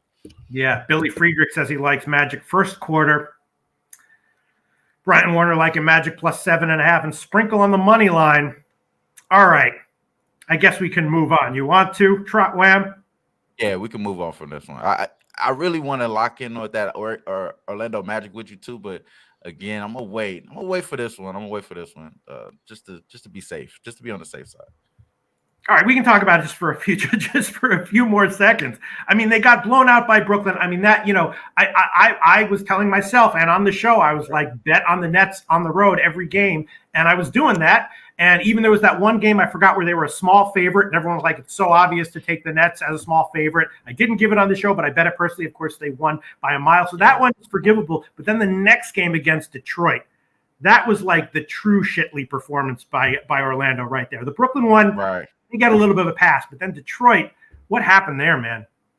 I mean, you just think Detroit is playing really well. That's why I chucked that up, as Detroit is playing pretty well right now. You know what I mean? Like, yeah. They don't have nothing to play for either, so you're really getting a game that both teams are not really just playing for pride or anything. I think you're just seeing teams that saying that we're better right now than you in the Detroit Pistons, or at least ahead of the rebuild than your ass. You know what I'm saying? I think that's what that was about. But in this game, you're not getting that. You're getting a team that's really motivated to win, and then you're getting a team that can be motivated, but again, like, they're fighting for lottery right now. So that's the tough part about this cover here as well, because the Warriors have been playing bad, but that's without Draymond. So that's the reason why you go with them now, because Draymond's here. So it's a little tough here, I think, to pull the trigger on the full game on the Magic, but I am leaning that way, though. I think it's one of those sharp looks that don't make sense on paper. It's not going to make sense for us talking it out, but we know it's going to win because all the money's going in on Warriors. Carlos Garcia says Warriors going to slap up Magic. All right, let's move on. You want to, Trotwam? Yes, sir. Yes, sir. Yes, sir. Just an interesting one. Atlanta and New York, right? Now, of course, Atlanta and New York had that issue in the playoffs last year where Trae Young took a bow, and the Knicks, as crappy of a team as they have been this year, have won all three games against Atlanta, going for the season sweep. They're a home dog here. Atlanta is, the basic deal with them: great offensively, bad defensively. The Knicks, pretty crappy offensively, but they kind of have been okay or better against bad defensive teams this year, which is what Atlanta is, which is part of the reason why the Knicks have been able to win all three games. I got to think that the Knicks go for a sweep here. And I was thinking maybe the Knicks as a dog, maybe the Knicks team total over, even though they're so crappy offensively, and the team total would be like 113 or whatever. But have to think that the Knicks will be motivated again, and both teams are coming off of down games, right? So I'm thinking that at the very least, maybe Knicks team total over. What do you think, Trotwam? No, I had that written down. Both teams coming off of bad games. It's a rivalry, obviously, because of what happened last year in the playoffs. So Trae Young is probably going to continue to play well. He had 2 games, the last 3 games, it's kind of been up and down a little bit, but before that, he was killing, having 40-point games back to back. In this game, no Julius Randle, which was just recently announced before we hopped on here. So I really have to change the whole way of thinking here, because on here, I'm thinking Julius Randle has to come and bounce back against a team that's missing out on John Collins, and that's missing guys in that position here. So I thought he was going to be able to bounce back, but without him in this line, so now you see the line at 3. It was at 1.5 on the opener there. So I think the Hawks were still favored here, but this is one of those games where the primetime Knicks, I don't want to step in front of the primetime Knicks, bro. Yeah, and that's the truth, and that's really how I started off betting against them against this. I believe it was the Boston Celtics early on in the season All of us on the show liked it. And I made notes that when I do bet these guys, it has to be when they're not on national television. Like that's the only reason why I'm not jumping on the Hawks here in this spot. But I do like props in this game, especially now that Julius Randle's out. So you got to go RJ in this game. Who's going to fight back for the Knicks in this game if there becomes an offensive slugfest in the Hawks? I believe it's got to be him. It got to be guys that's playing good defense down low. Mitchell Robinson probably is a good live double spot as well. The Hawks, I don't really trust them too much down low as far as the Hawks, but at the same time, they are fighting for play-in here. This is some fake fighting you see from the Knicks. I believe they're putting on the front for their fans, as they should, because they have potentially a chance to catch this game. They have they're 5 games back from the Hawks to get into the play-in. So this game is crucial if you're doing any type of fake fronting to your fans that you're trying to win. And on national television, and that's another thing that just stopping me from betting against the Knicks in this spot. And that I really probably should be on them now that we have the Julius Randle news. And I think I learned a lot of that because how fearless you and Jimmy are when you have a hunch here, you pounce on it. You know what I mean? And my hunch, honestly, is telling me the Knicks probably going to win this game because national TV Knicks and Fournier goes the fuck off.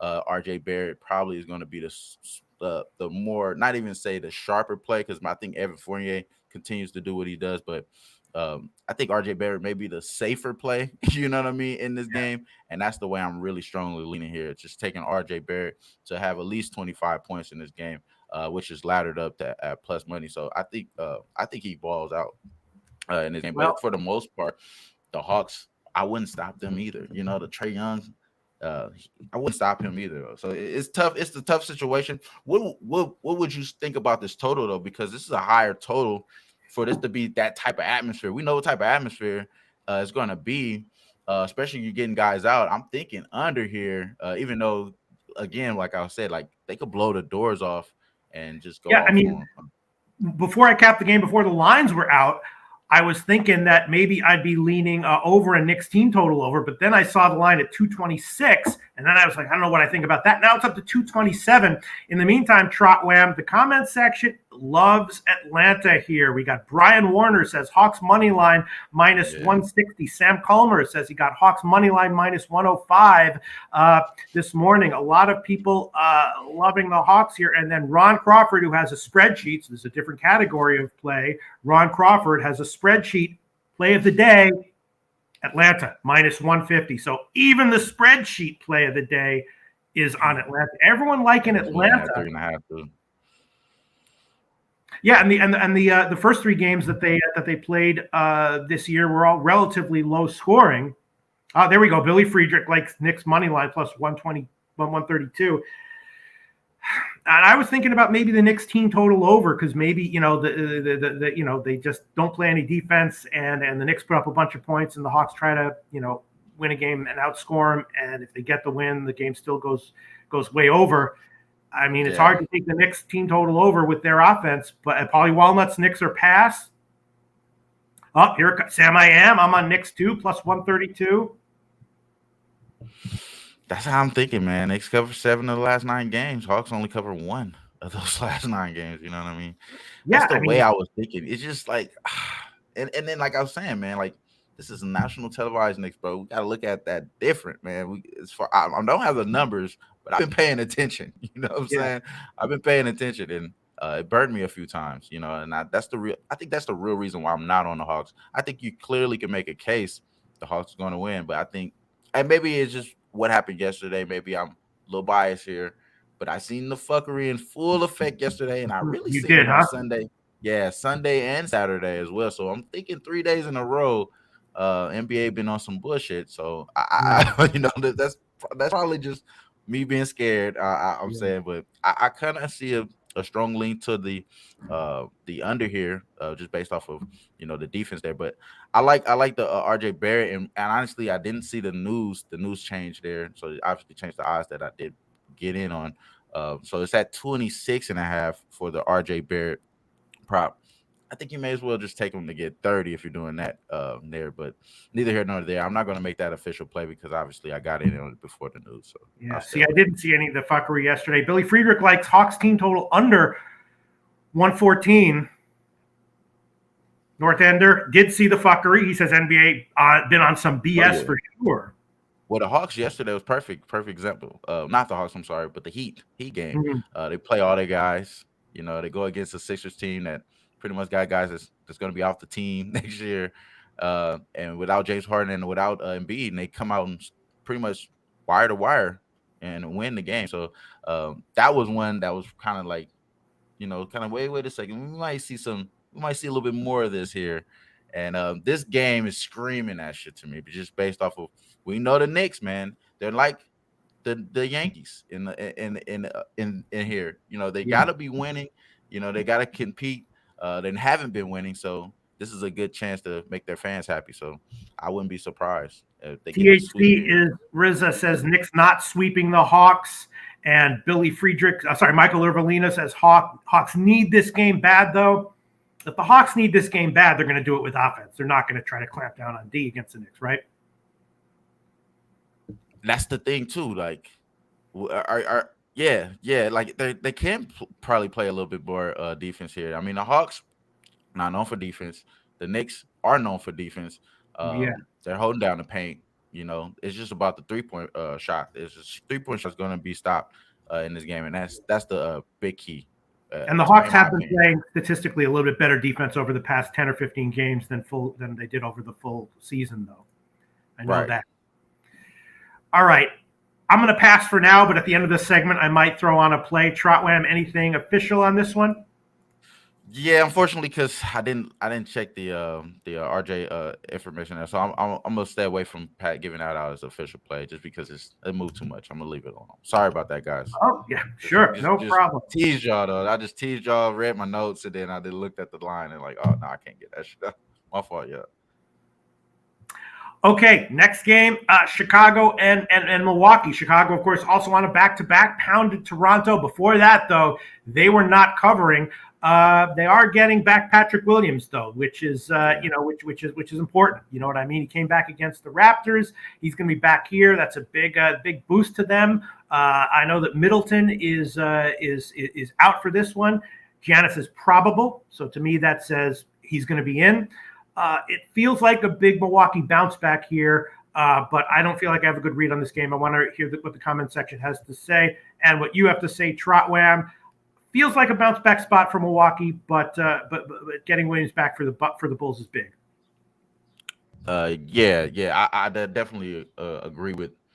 I definitely agree with you. It has to be a bounce back spot for Milwaukee. The Bulls, they've been pretty much they kind of getting lucky. You know, have they been getting lucky lately? Now, I would say I did see. I do want to see more from the new addition now that they have on with Patrick Williams. Now you get Patrick Williams back. He's playing really well leading up to his injury. So I want to be patient before I start, deciding or exactly how I think about this Bulls team, because it's going to be a different dynamic when I'm in there. But Bulls, they won one of the 3 meetings here, covering 2 of those 3. Yet the series for this team, they lost 14 of the last 15 meetings. So they lost straight up at that span. So when I think about certain numbers, I think about when the team is going to win. What's the likelihood of the team is going to win? If this team could be able to win the game. So the Bulls, they could possibly win this game, but at the same time, you look at the series here, it clearly shows that Milwaukee Bucks is just a bad matchup for them. Like in this year, they haven't been showing that they've changed that narrative or anything from what I would say. So for the Bulls, but I would say the under again. I like the under here again in this spot, just because if the Bulls do have a chance, they got to stop Giannis. They got to build a wall. They got to do something strategically to try to stop these guys from scoring. Are they going to do that? I think that's what's, is skeptical here, but I think they can start the game off with this. So I'm going to give this play out for sure. I'm going to make sure I give y'all the right number here, but the Bulls, the under hit 10 of the last 13 divisional games. So when they go against divisional opponents, they've been hitting towards the under in that aspect there. Of the 13 games that they have today, is hit 10 times. And also the Bucks, they're 3-9 of the I'm sorry, 3-9 to the under against the Central Division as well. So they go towards the under as well. 6 more times out of the 12 times that they played. So I think both teams offensively has been bad as well. The Bulls is ranked 29th in offensive rating over the last 5 games. The Bucks defense is ranked 22nd. But this being a divisional opponent, I think is a little bit more familiarity. I'm sorry, I can't say that shit at all right now. I can't say that shit at all right now. But for the most part, they no problem with Shipley though. That's easy to say. Yeah, Shipley is really easy. That's the easiest thing to say. Man, but I like the under here. I like the under here for the full game as well. I like the full game here, but I think you've seen the Bucks tend to pick it up pace towards the second half. They do make adjustments here, so I think the first half under is what we're just going to make official here. Again, this is a bet that I didn't make, but I am going to make this after the show. It's going to be the under 114 in the first half for the Bucks Bulls. I just think it's going to be another playoff game. I think that's the reason why we're having such a interesting slate, because a lot of these matchups can fall themselves into the actual playoffs. For example, the next game that we're going to talk about. So both of all these guys, all these games are going to be very interesting. I think they're going to see a pretty much an under look. I think almost all of them. Don't be surprised. It'll be a tough competitive game in all 4 of these games. So I think this one is the strongest one. We will take official play here, stab on, and take the under 114 for the Bulls and the Bucks. Man. Well, Billy Friedrich likes it. He says, I like that under look, Trot. A lot of people saying that they like Milwaukee, but not necessarily to lay 7. Not a lot of people, not a lot of confident opinions on this one, although people agreeing with your underlean. Very bad. The main opinion that you've given that everyone is strongly agreeing with is the overall fuckery in the NBA. People say, Cheshire Cat says, NBA seems shady. Are things actually fixed, or am I being, quote unquote, that guy? I'm the wrong one to ask. If I had to pick one, I would say they are fixed. I don't really know. What do you think, Trotwam? Yeah, I mean, what game is not fixed when you have human appreciating? There's not fixed. I mean, you think about umpires, you think about goalies and certain things like that. So certain things, we're just gonna let this ball hit the net, y'all. You know what I'm saying? So it does that. It does that. But at the same time, like I think my guy, or I think I had this conversation with you before and Jimmy. It's about picking the right side of the fix. You know what I mean? Yeah. And that's what it's about. If it's gonna be fixed, where's the fix? Let's find absolutely. The fix. Yeah, they say there are no locks in sports betting, but if a game is fixed, there are. Absolutely, for sure. So, yeah, man. Wow, this is a tough one. All right, we'll get back to the overall opinions on the card and official plays on the card. But you're taking the first half under, right? Officially. Yeah, officially 114. I'm going to lock that in as soon as I get off the show. I'm going to lock that in. But as far as the other game, the last game, I do like that under as well for Hawks Knicks. 6 of the last 8 games went under. 5 of the last 8 games went under for the Knicks as well. And both teams are bottom 10 in effective field goal percentage. I do kind of want to take that under playoff game. So you may see that on the NBA Pub Show. But again, that's the blessing about being able to wait for the market to move. Guys being initially out, you kind of want to tread lightly. I bet everything in the morning, but for sure, I think I like this bet a lot, and I would be surprised if the money comes in on the under. I already seen them, as I said, that they already pulled it off from FanDuel and Bovada, so maybe something else is happening right now. Some great comments coming in. Crystal Warren says may not be quote unquote fixed, but there's some definite quote unquote tinkering going on sometimes. Yes, there's a fixed. We tinker. We do not fix games here. We tinker. And that's the reason why Zach LaVine. Injury management listed questionable, so that's the reason why, guys. So I was wondering why I couldn't put the bet in, but there it is. All right, let's talk about the last game. A very interesting one as far as the bet is concerned. I'm not sure. Clippers in Denver. Both these teams are stumbling, losing ground currently in the play-in bracket, and maybe even worse as far as betting is concerned. Both are off of bad losses, looking to rebound. So they're both going to be hyper motivated here. So I was thinking in that case, maybe take the Clippers getting this many points at 6.5. That's what I saw. Let's see where the line is right. Yeah, still at 6.5. Total has gotten bet way up from 220 to 223. So that's either tinkering or maybe early reverse tinkering, and then the real tinkering will come later, close to a tip off. Again, both teams need this, both stumbling, both off bad losses. So at 6.5, if you gave me your free play right now, I take the Clippers. What do you think, Trotwin? And I would agree with that. Clippers are tough, especially when they play this Nuggets team. Obviously, this has been the playoff matchup last year. If I'm not mistaken, I want to say 2 years in a row they played this team. I got to go back and check that. But in this game, I have an official play. I bet this last night, and actually, the number has pretty much been the same the whole day here. So neither here nor there. But I'm taking Monte Morris over 2.5 rebounds, and the reason being is because 8 out of the last 10 it has cash, so it's been having a record of cashing.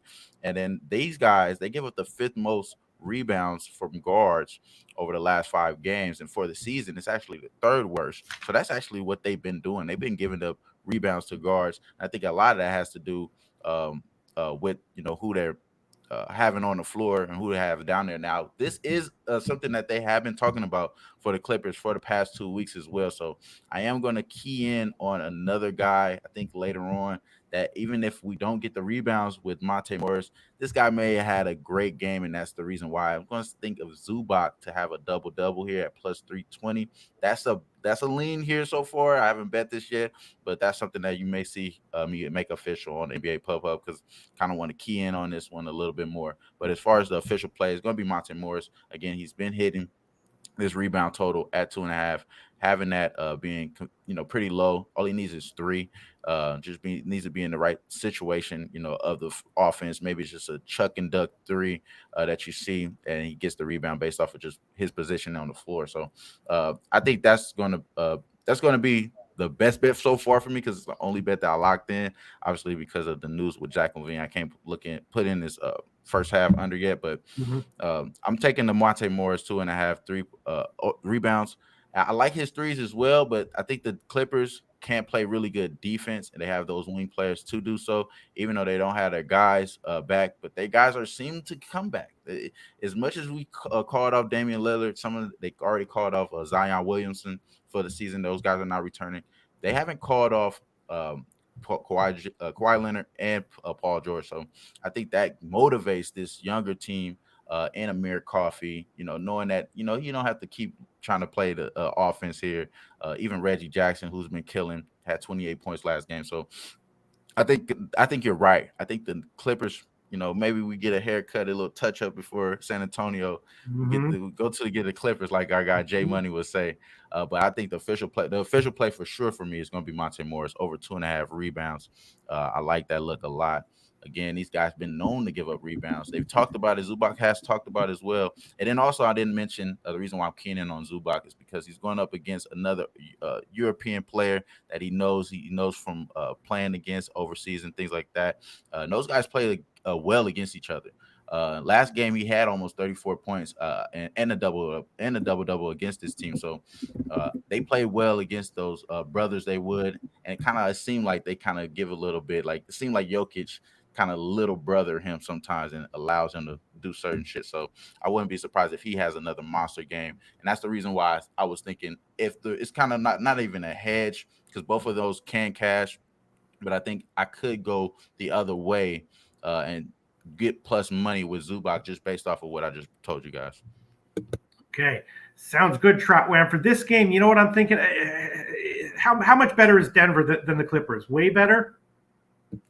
Yeah, I mean, Denver right now, they're constructed. They're getting guys. They're healthy. They're healthier. So they got guys coming back too. So yeah, but they are healthier. The problem is that this is one of those fuckery teams. Like Denver, you could easily say Denver has been one of the most jankiest teams this year, outside of like the Knicks and some other teams that they have a clear spot that they're going to win. And they fold and lose to OKC. You know what I mean? Shit like that all the time. So I could see the Clippers playing up to their what they've been doing lately has been shocking us left and right. And that's the reason why I think you're right on the money with the Clipper pick, just based off of, this is another example of why you don't want to bet the Clippers. I can see them laying that out for us tonight. And I see the Nuggets defense it's been playing a little bit better. And I'll pull it up here as well because their defense have been playing a little bit better, but for the most part, it is not that for the season. For the season, they're not that good of a defensive team. I mean, they've been holding opponents from 3 as of late. I believe it's it's 22nd. 22nd as of late. My apologies. My apologies there. Yeah, and then also they're giving up 117 points per game in this game. But I still like the under here in this game too, just based off of the matchup here. I think the matchup gives us an under. But yeah, I mean, neither here nor there. I mean, I'm thinking that Denver has after getting blown out, at home, they got to clamp down on defense. So I was thinking about maybe a first half under. And if you look at this, the full game total is 222.5. The first half total is 108. So it's way less than half of than 50% of the full game total. So I was thinking, my thoughts were Clippers first quarter or first half or both, and first half under. Does that make sense? Let's see what the comment section has to say about that. Shout out to the guys in the comments there. I think it does make sense though. Shout out to the guys here. Billy, he said the Nuggets beat them 2-3 and lost to the Clippers by 2. Okay, I understand. They beat them by 2 or 3 and then they lost. See, but that's the thing about these two teams too, is like this is a historic. I mean, these guys played each other in the playoffs, man. Like you can get this shit locked down. I think that's my point of thinking in all. Probably not the Orlando Magic game. You know what I mean? Probably not that game. But the other 3, I think it's going to be playoff atmosphere type things. So I would agree. Denver's got to clamp defensively here, right? They've got to. They've just got to. No? Yeah, you would think so. You would think so, but they don't. They just don't. They don't do that. I mean, over the last 5 games, last 3 games, last 5 games, they've given up 117 points. So, they don't have to. They're just trying to score more. They're just trying to score more than the other team, and I think that's where you get the Clippers and strategics from Ty Lue too. We haven't talked about him. He's very good at adjusting here. So that's the reason why I'm staying away from the side. But I agree with you. I think the Clippers are better, stronger lead for me for sure. All right, I'll make a couple of official plays here. Start with Clippers first quarter plus 2.5 minus 106. That's the current line of Pinnacle. First quarter plus 2.5 minus 106. And then I'm thinking about making that first half under at 108 an official play. I already asked you what you think, so if I ask you again, you'll just say the same thing. That would be wasting airtime here. But I'm so on the fence about it, Trotwam. No, it's totally fine. And you can ask me again. I'm going to probably say something totally one different. more time, Trotwam. First half under 108. Give me your 15-second take. Hey, I like it. First half, I think it's going to be that game. So I guess I am going to say the same thing because I think it's going to be that type of game, and maybe they don't give these guys 117 points. Okay, all right. I'll take the first half under 108 minus 104. I'm seeing that at Pinnacle. First half under 108 minus 104. Make that an official play. I got 2 official plays on this one, and so minus 108 for the Bucks under for me. 114 under 114 minus 108. So that's locked in, and the rebounds for Monte Morris over 2.5 at minus 122. So minus 122 for that. What's that? My first half under 114.5, or what was it? At minus 108. 114. 114, yeah. If you could get 114.5, I'll definitely take it. But I got 114, 114 minus 108, and then Morris over 2.5 rebounds. Yes, sir. And I think I might add on the under in the Golden State Orlando game. It's gotten bet down a little bit. It feels like even if Golden State covers this big number, they're going to adapt by playing a more defense oriented style. I'll take that one. I'll add that one on Golden State Orlando. Under 215.5 minus 111. I'll make that one an official pick as well. So now I got 3 official plays for NBA Trotwam. And you've got so far just 2, right? Yeah, I got 2 so far. I'm thinking of adding in that under as well, and the Knicks again. 6 of the last 8 for them has been under. 5 of the last 8 for the Knicks have been under. Both teams under 10, top bottom 10 in effective field goal percentage. So they already been in that type of atmosphere. And this is a defense type game, in my opinion, the most defense type game. So I'm not sure why I haven't bet this under yet, but that's probably where I'm going to go. And then I did bet RJ Barrett, but I got it before the news. So other than that, yeah, that's it. All right. Huge shout out to Dan Kelly. Seconds after I take a Clippers spread on the first quarter and the first half under, Dan Kelly says his only play that is on is the Nuggets team total over 114. All right, great. So there you go. Dan Kelly liking the Nuggets team total over 114 on this one. Dan Kelly says Nuggets on a 2-game back-to-back after a trip. One of my favorite situations.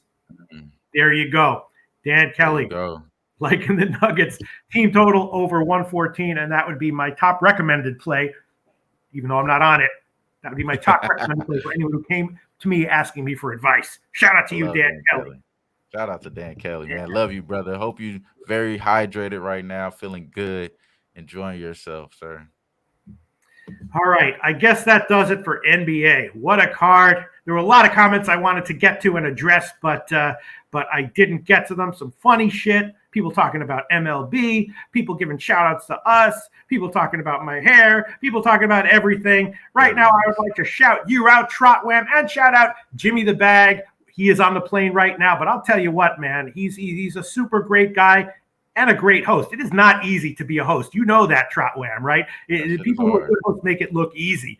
Jimmy the Bag is a very good host. It is not easy to be. You got to be entertaining. You got to keep everything organized. You got to look at the comment section. You got to be on the ball. You got to do everything. Huge shout out to Jimmy the Bag. It's tough being a host. You know what I'm saying, Trotwam, right? Yeah, I do know exactly what you're saying. It's definitely tough doing, and you're doing a great job. Oh, thank you so much. Hair, nicely dressed. Oh my God, this shit. When I seen that, I was like, God damn, I got a shirt. Now I see it's illuminated in the background. I'm like, fuck, like.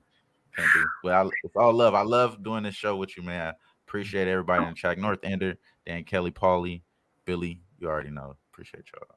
All right, hell yeah, Trotwam, are you going to San Antonio? Oh yeah. We live, are, right? We live. I just got one more. Yeah, a few more days, and I'll be out there. Peter, you going to San Antonio?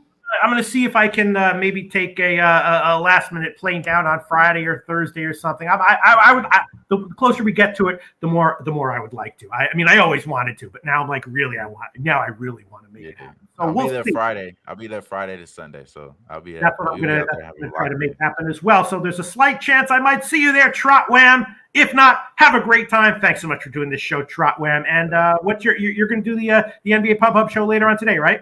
Yes, sir. I'll be in San Antonio this week. We'll be doing the NBA Pub Hub show every day. So, hopefully we get in a special live betting something like that. We talked about the guys to get something extra out there, but it's going to be fun, man. I can't wait, man. See you guys at 1 p.m. Pacific Standard Time.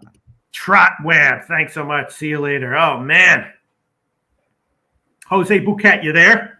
I am here. Hello, Peter. How are you? Oh, yeah, man. I remember doing this, man. Jimmy the Bag does this 4 days. It's tough being a host. You got to do everything, and you got to cap, and you got to keep records, and you got to deal with your public records and everything. It's tough. He's real good at it, Yeah, and he has to deal with me too. He has to deal with you.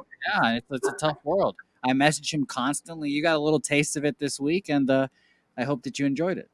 Oh man, yeah. We're going to get into a college basketball in a second. Should I go back and address some of the comments from before? Or should we just move on to a college basketball?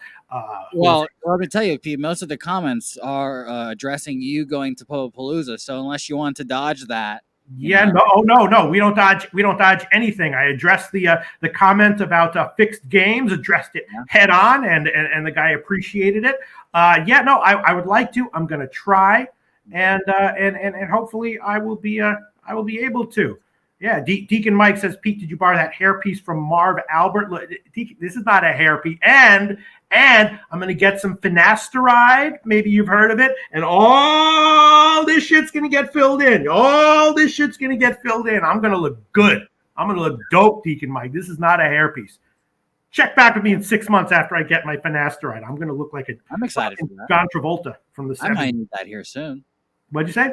I might need that here soon, Pete. It's Oh, yeah, get you some too. Get you some too, Jose Bouquet.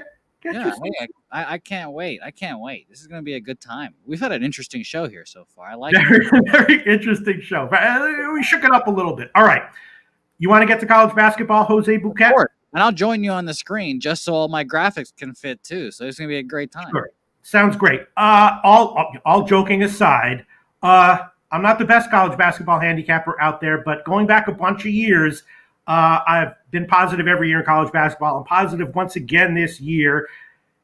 I know people are going to say, you went head-to-head with Jose Bouquet and you lost. I know that, asshole. Okay, yeah, I didn't say I'm better than Jose Bouquet at college basketball. All I said was that overall, I think my opinions on college basketball continue to be slightly positive EV at least. So I'm going to tell you what I think about today's games and the upcoming Sweet 16 games, and then we'll wrap up the show. All right, Jose Bouquet, what should we do first? I'm on the edge of my seat. I think NIT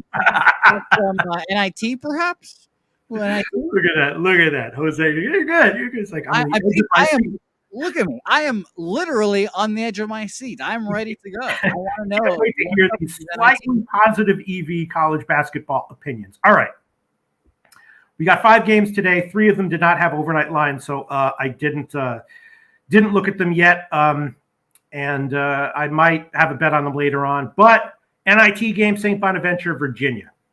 I did bet the under, and I did bet the first half under, and I did bet St. Bonaventure plus 3.5. Of course, Virginia, we know, very slow scoring team. Not quite as good defensively this year as they have been in past years, but still damn good. St. Bonaventure is a team that can easily be slowed way down. So I really didn't understand why the total was as high as it was. Of course, we saw Virginia against North Texas. That total was like 110 or 108. I think it went down to 108. I stayed off that one. The first half, of course, went under by 1 point, and then the full game went over. It went to overtime. But in light of that total, I was very surprised to see this one open at 125 or 125.5. I did bet it pretty big at 125 under. And I also took the first half under. It was 58.5. I bought up to 59 at minus 121. And I took St. Bonaventure as well at plus 3.5. This game has going down to the last, couple of seconds written all over it. You might think St. Bonaventure, they don't have a deep bench. They rotate, they're starting. They have, they play their starting 5 most of the game. So you might think if you like St. Bonaventure, maybe take them first half. But actually, St. Bonaventure has not been a very good first half team. They've been a much better second half team in their big games this year. So I just took St. Bonnie plus 3.5. Virginia, of course, also doesn't rotate that many guys. They didn't in their last game, and they're off of an OT game themselves. So it has underwritten all over it. St. Bonaventure going down to the wire, written all over it. In college basketball, you really should not buy points or tease games. But if there's ever a game to tease, it would be this one with a very low total and a game that has written all over it, down to the wire written all over it. So if you wanted to use St. Bonaventure in a teaser or buy points up to get them at whatever, plus 6 or plus 7, I couldn't argue with that. The total has now, I'm seeing, gotten bet down a little bit now, down to 124 or 123.5. It also has a second half and live betting written all over it as well. So, but I'm not sure how much of that I'll do, considering that I did bet the unders and St. Bonnie plus 3.5, pretty big. That's my take on that game, Jose Bouquet. I'm sure you looked at that, or maybe not. Did you not look at that one? Well, Pete, I learned over the round of 64 that college basketball just is not for me right now. It's just really, I respect Kihei Clark and Tony Bennett and all those boys, but I'll roll with you, Pete. I trust you with my life. I've got everyone in the studio too. We got people popping off. We got Big Show behind me. I've got everyone here. We're all listening to you and your wonderful big brain. So I'm trusting you, Bonnie. All I'm saying is that I am definitely on this one, and I strongly suspect that my opinions on it are extremely slightly positive EV. Talking about like a 0.5% edge here or something. Would you like me to give my thoughts on the first 2 rounds for future considerations, Jose? I'm happy to do that. Sure. You have no Vandy Xavier thoughts? Nothing there? Okay, we'll get to that later. Okay, Vandy Xavier is tough. No, I definitely have thoughts on it. All right. Xavier, of course, was a team that was collapsing down the stretch. In their game against Cleveland State, I started out that show that day saying that I loved Cleveland State, first half and full game, and of course, both of those cashed. I wound up giving the Cleveland State team total over as a birthday pick, which lost, and I did bet that one as well. My bigger bets were on Cleveland State plus the points, first half and full game. Xavier, though, has a new coach, and they look like they are now playing in a serious way. Though they do have their guard was injured though. That guy, what's his name? Scruggs, right? Scruggs is out for Xavier, and that does matter. And Vanderbilt, of course, people will remember that I picked Vanderbilt over Florida on this show, which was a loser. But Vanderbilt's a quality team. Of course, Scottie Pippen Jr. is awesome. They're a well-coached team. I haven't bet it yet. My lean would definitely be to Vandy just because Xavier has this guy Scruggs out, and they are, a team that is probably going to let Vanderbilt back in if they get a big lead. But I'll tell you, in Xavier's last game against Florida, I thought that that Xavier would again be a team that would be a good fade. I bet Florida big first half and full game, and of course they tied in the first half, so I got bailed out there. But as soon as I saw how the game went and then saw the halftime line, I took all of it back on Xavier, bet Xavier on the second half. So Xavier is not an automatic fade to me right now. They do have a new coach. They're playing with some life, but with Scruggs being out, that's not good. And Vanderbilt is a team that I would like to bet on, especially as an underdog. So I didn't bet it yet. Vandy's off an OT game, though, of course. I didn't bet it yet, and I would lean Vanderbilt, and definitely going to be looking at this one live and for possible second half bets when we see how the game unfolds and how much Scruggs being out for Xavier. Would you like me to throw a wrench in this game for you? Sure, go ahead. Scruggs is questionable now, apparently not officially out yet. Okay. So maybe a little wrench there. No idea yet, but there's your little wrench in the game that I've thrown you. And the thing is that, Xavier, it's just, as we see, and when we talk about how the first two rounds of the NCAA tournament went, I'll touch on this again. Psychology in all of sports obviously is huge, but especially in college basketball, right? In college sports, because these kids are kids. I mean, how old are you, Jose? You remember how dumb you were? I remember how dumb I was when I was 19. These kids are very dumb, very susceptible. They're not like strong trees planted by the water. They're chaff in the wind, right? And so when a team just, is going down the tubes like Xavier was, they're just an auto fade. And then if they turn it around for whatever reason, it can look like a completely different team even a few weeks later. And that might be the case here with Xavier. Down the stretch of the Big East, they were clearly a team that didn't have their head on straight. The coach was a disaster, and they were an auto fade every game, and they were as well against Cleveland State. Things might have turned around, though, in their last game, and now with Scruggs out, maybe they'll rally around him. So this is definitely a game that I would, again, lean Vandy, but I'm not going to touch it pregame. But depending on how things start out and how they are at halftime, I might have a live bet or a halftime bet on it. That's my take on that one. I like it. I like Scottie Pippen Jr., and that would be my only reason betting Vanderbilt. So I like where your head's at. Yeah, here we go. Brian Warner like Xavier money line. Yeah, I mean, Xavier is playing with a little bit of life to them now, for sure. Again, I was on Xavier's second half in the Florida game and fully admit that I got lucky / bailed out with the game against Florida being tied. Totally. Brian Warner like Xavier. Here we go. Comments. Polly Walnuts calling you a legend. I love that, Polly Walnut. Thank you very much, Polly Walnut. I appreciate that, Polly. Crystal Warren saying I was surprised it was over 120. Talking about the Virginia total, as was I. They do make mistakes with these lines sometimes, but it just didn't make any sense in light of where the North Texas total was just a few days ago. I was definitely scratching my head, but then I was like, all right, I'll bet size appropriately. I'll trust myself, and I'll bet it. So I bet the under and the first half under. We'll see, Crystal Warren. Crystal Warren says, made me rethink it. Actually, me too. Made me rethink it for about a couple minutes. And then I was like, I'll just go with it. And if it loses, I'll take it. All right. So those are the two NIT games tonight. The others, again, the CBI games are all going over. I was big on the Northern Colorado over in their first game, cashed. Big on the North Colorado under in the second game, lost with that one. So we'll see. Not sure what I think about NC Wilmington, and then the third game, what is that? Well, yeah, the UTEP game. No opinion on it as of right now. Might look into it a little bit further later on.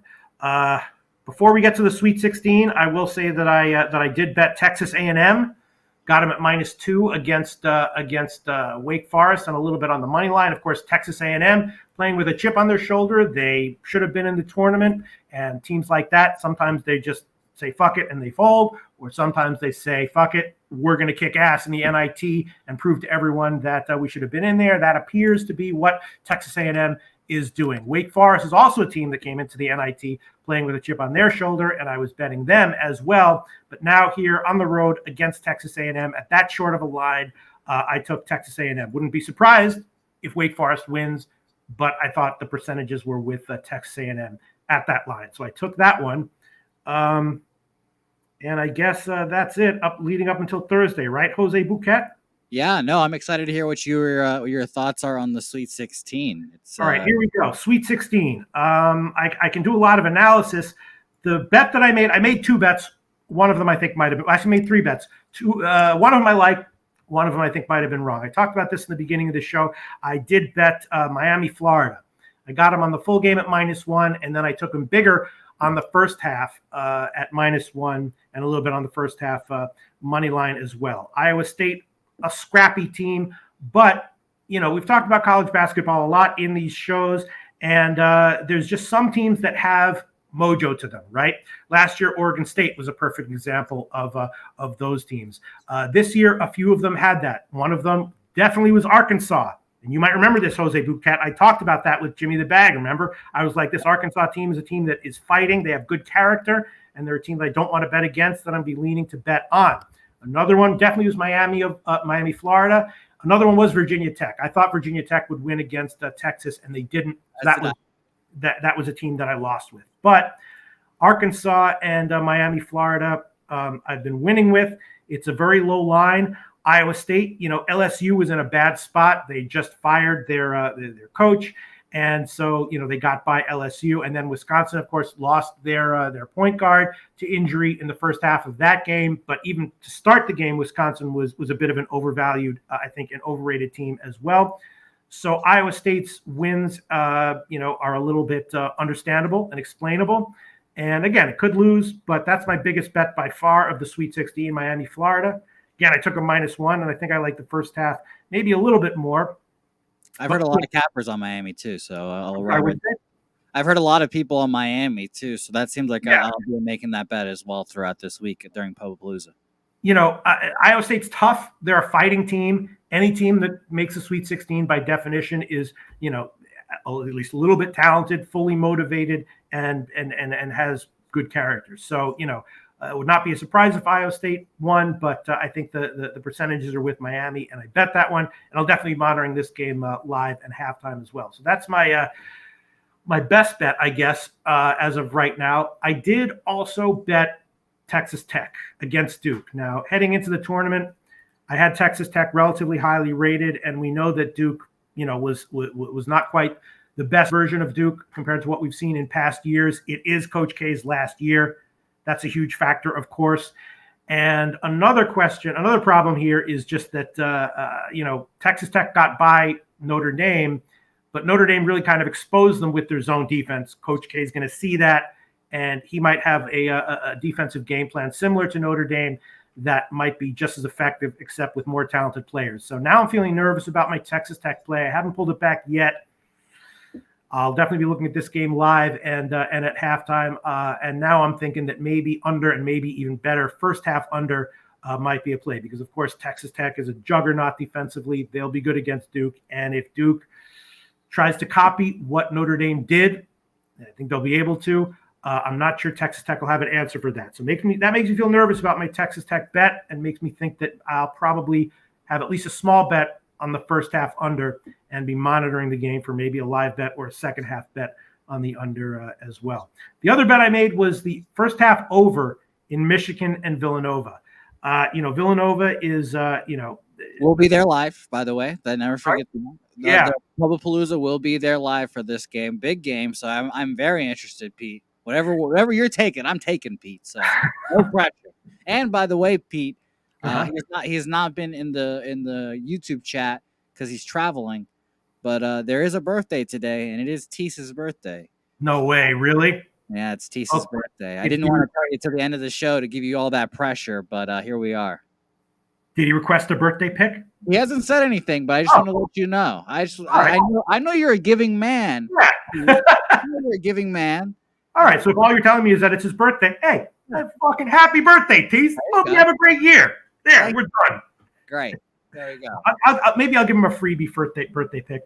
I'm looking at these comment sections. Dan Kelly, I think Houston gets to the Final Four. I like Kelvin Sampson a lot. I completely agree with that. I forgot. I did actually bet Houston. I took them first half, though. Haven't bet them full game yet, but I took Houston first half +1. Definitely going to be looking at that game live and full game. If Houston gets down by 6 or 8 at some point in the first half, almost regardless of stats, I'll probably be taking a Houston bet. We'll see what the halftime lines are. Dan Kelly likes Houston, and I completely agree with that. I did bet Houston first half +1. Brian Warner, Iowa State to reach the Final Four. Wow. Brian Warner. I love you. That one. I love you. And you're not supposed to say I appreciate you. No, I don't just appreciate you. I love you, Brian Warner. Iowa State to reach the Final Four. I think you're fucking out of your fucking mind, dude. Final Four. I'm not going to say no way, but I don't think that's going to happen. UNC to reach the Final Four easily. Could see that. Texas Tech beats Duke. I hope so. I bet it. I think so. But again, I'm just nervous about the defense that Notre Dame played against them. Coach K will see that, try to emulate it in some way with better athlete. Makes me scared. Michigan beats Villanova. That's a tough one. Villanova is not very deep. That's their one issue, but they make threes. They're great with their free throw shooting. I didn't bet Villanova minus the points, but I definitely didn't bet Michigan. And yes, I did have Michigan over Colorado State. Big. Yes, I did have that. They had their guard who was out, but the replacement looked like he was going to be as good or better. And of course, the big man that they have is a beast. I took the first half over in that one at 63.5. Again, Villanova, they kind of lack depth, but I don't think that Michigan's going to be able to stop them from the three, especially early on. And I think they'll be able to hit their shots. And I'm not sure Villanova's going to have an answer or an easy answer for Michigan's bulk inside. So I think that Michigan will have some success scoring inside. Offensively, Nova will hit their threes and, of course, hit their free throws. And 63.5 is a relatively low total. I like the full game over as well. But I did bet first half over 63.5. Let's see. Other comments coming in.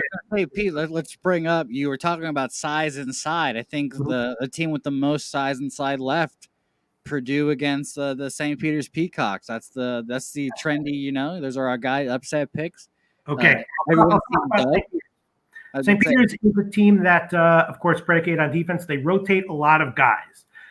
I fully admit that I had Kentucky going deep. I didn't think St. Peter's was going to I didn't think St. Peter's was one of the teams with upset potential. But, when I do a pause like that, it's a very serious point. After St. Peter's beat Kentucky, St. Peter's plus 8.5 and first half was my biggest bet of the round of 62 by far. You see this all the time in college basketball. When one of these teams gets an upset win in the round of 64, unless they're playing some other, juggernaut team that you don't want to bet against, which Murray State was almost the opposite of that, they're a lot of times a good bet to advance to the Sweet 16 and usually a great bet on their spread. So I did not see St. Peter's coming in the round of 64, but I definitely saw them coming in the round of 32 and had a big bet there. Purdue, I haven't bet this one yet. If you gave me a free play right now, I probably would take St. Peter's. I'm going to look into it a little bit further. Purdue is just so tough offensively. But again, and this is what I thought against Kentucky as well. I just thought that, St. Peter's is a team that has good MAC talent. They rotate a lot of guys. They play tough defense. St. Peter's is a team I was betting on a lot in the MAC regular season, and especially on second halves when they were down, stuff like that. So they were a team I had my eye on. I did very well betting on them in the MAC regular season, MAAC regular season, but I absolutely thought that they wouldn't be able to handle Kentucky, and I was wrong. This one, maybe I don't know what I might wind up with a bet by Friday, but as of right now, I have not bet it. I would lean towards Purdue just because of the time factor, and now that these guys are all celebrities and their campus and everything, that might get to their head. However, I really want St. Peter's to win this game. I would really like them to win this game. So it's going to be a fun game for sure. I think this will be one of the more fun games of the Sweet 16, to be honest.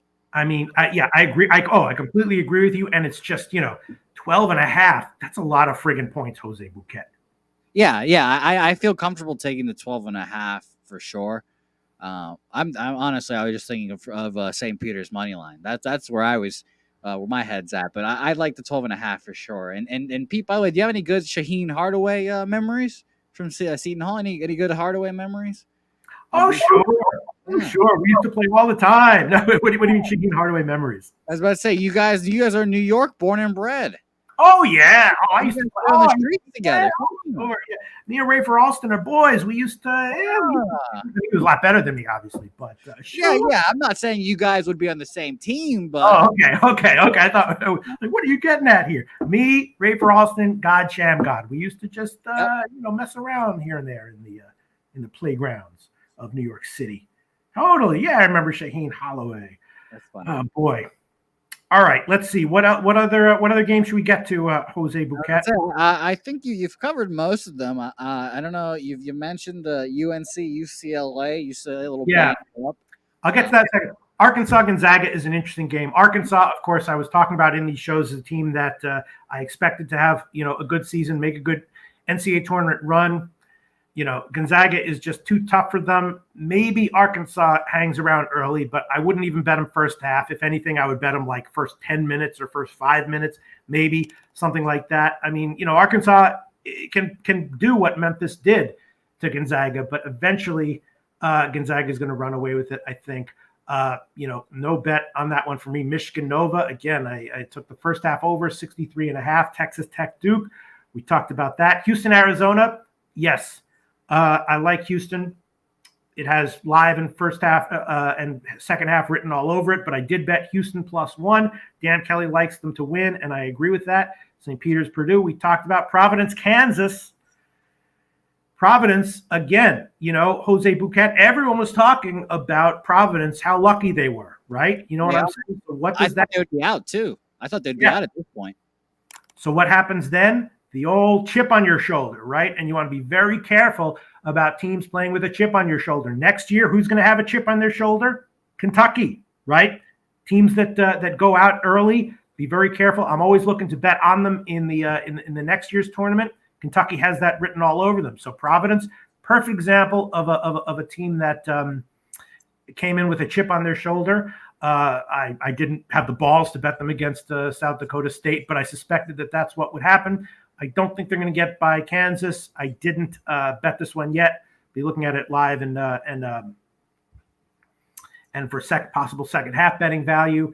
Kansas probably rolls, but Providence is still playing with a bit of a chip on their shoulder. But Kansas really is just so good. UNC UCLA, very tough.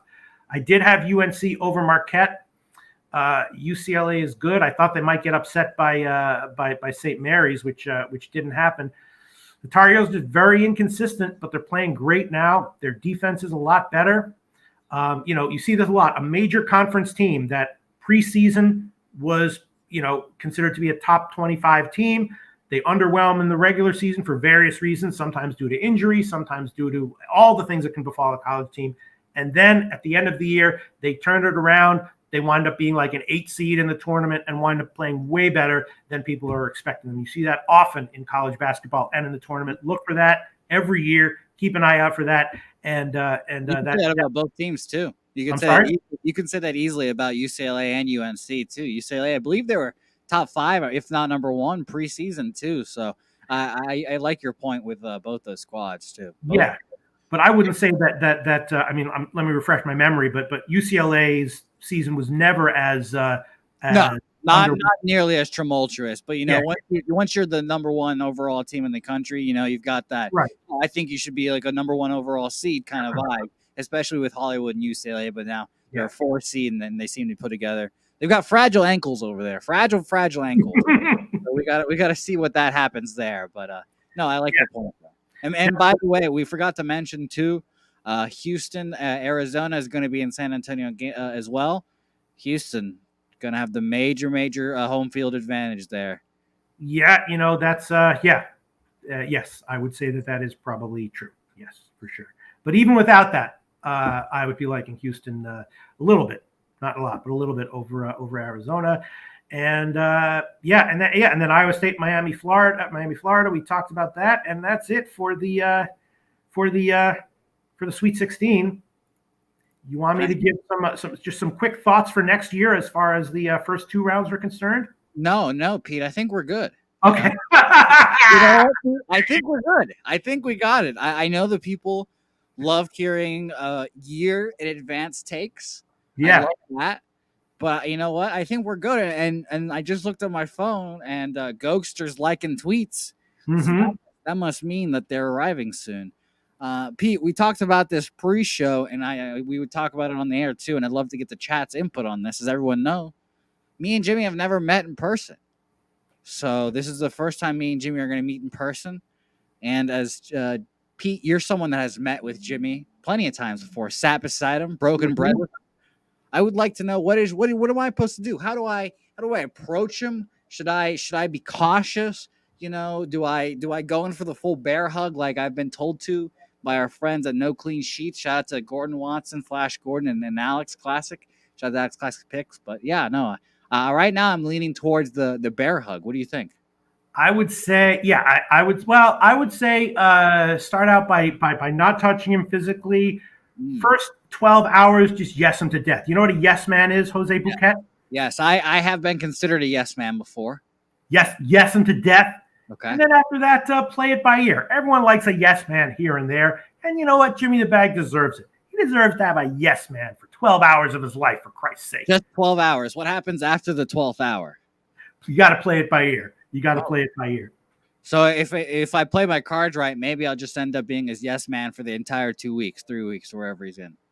And how bad would that be, really? Yeah, I mean, how bad would that be? All right, a few. Despite what Jose said, a few people want a few more opinions from me. Brian Warner says, "Who's this kid?" No, that was great. That was great. I was like, Jose, I know college basketball. A lot of people consider me to be a legend. Would you like me to keep talking about the NCAA tournament? No, I think we're done. Great, good, excellent. The scariest team, I would say, is still Gonzaga. I mean, statistically, they're so great. They, had a letdown that was not unexpected against Georgia State. And then did they have a letdown against Memphis? No, Memphis is just a fucking awesome team with a high ceiling, right? Memphis is one of those teams with like a low floor and a high ceiling. So I don't take anything away from them. I look at them; they're just too good. Villanova, great, but they lack depth. Texas Tech definitely lacks offense. Houston is awesome, but just statistically a notch below Gonzaga. And Kansas can hang, but I don't think they're on that level. I haven't checked what the odds are, but if you gave me a free play right now on who wins the national championship without having checked the odds, I'd probably put it on Gonzaga. Well, that is good because I have Gonzaga plus 450 in my back pocket as a future. Thank you very much, Pete. I appreciate you hyping me up like that. That makes me feel better about myself. Yeah. All right. This is a fun show. Hey, Pete, how was your first the Pete Loshak show on Pub Sports Radio? How you feel you did? It was fun.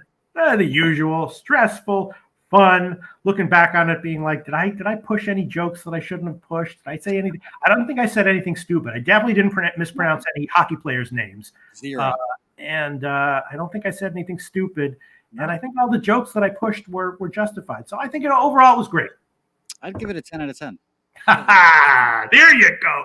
That's a yes man right there. Hell yeah, Jose Bouquet. All right. Yeah. You want to wrap it up with a Lecce thing? Well, hold on, Pete. I think we should wrap it up with some words of wisdom with you, Pete. You've done it the last 2 Tuesdays. It's really inspired people to get up, get active, perhaps. Pete, I would say, Pete, your words helped Fat Wally get out of the hospital.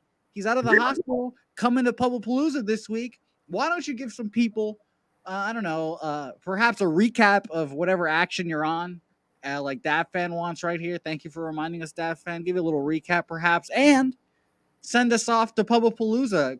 Like you're the guy with the champagne bottle on the Titanic, and you're gonna throw the champagne bottle and break it on the Titanic. This is what's happening here, Pete. I'm excited. Okay, sounds good. The first thing I have to say is ignore all my picks except for college basketball. In the NHL, I did take the Rangers team total under 3.5 minus 140. Ignore that. I took St. Louis team total over 2.5 minus 120. Probably ignore that. I took Detroit minus 1 plus 121. Definitely ignore that. I took Ottawa team total over 2.5 plus 131. Ignore that. NBA, definitely ignore this. I took Clippers first quarter plus 2.5. I took the Denver game at Denver Clippers first half under 108. And then later come to find out, Dan Kelly's top play of the day, the only bet that he made was on the Denver team total over. So definitely ignore those two. I took a shot with the Orlando game under 215.5 minus 111. If you want to not ignore that, that's okay. And then in college basketball, Miami first half minus 1. Don't ignore that. The St. Bonaventure Virginia game under whatever you can get right now, 124. The lower it goes, the more I don't like it. But first half, and maybe first half a little bit better because OT is an entire possibility here. Maybe the first half under at 58. Maybe buy up to 58 or 59 if you want to buy some insurance. Don't ignore that. St. Bonaventure plus 3.5. That's a tricky one, but don't ignore that. And that's about all I got. I've got one more for you. We forgot to mention it earlier. Little Matt Randall Taint Pod on Vanderbilt. Yeah. 3.5. Forgot to mention. Shout out to Taint as always.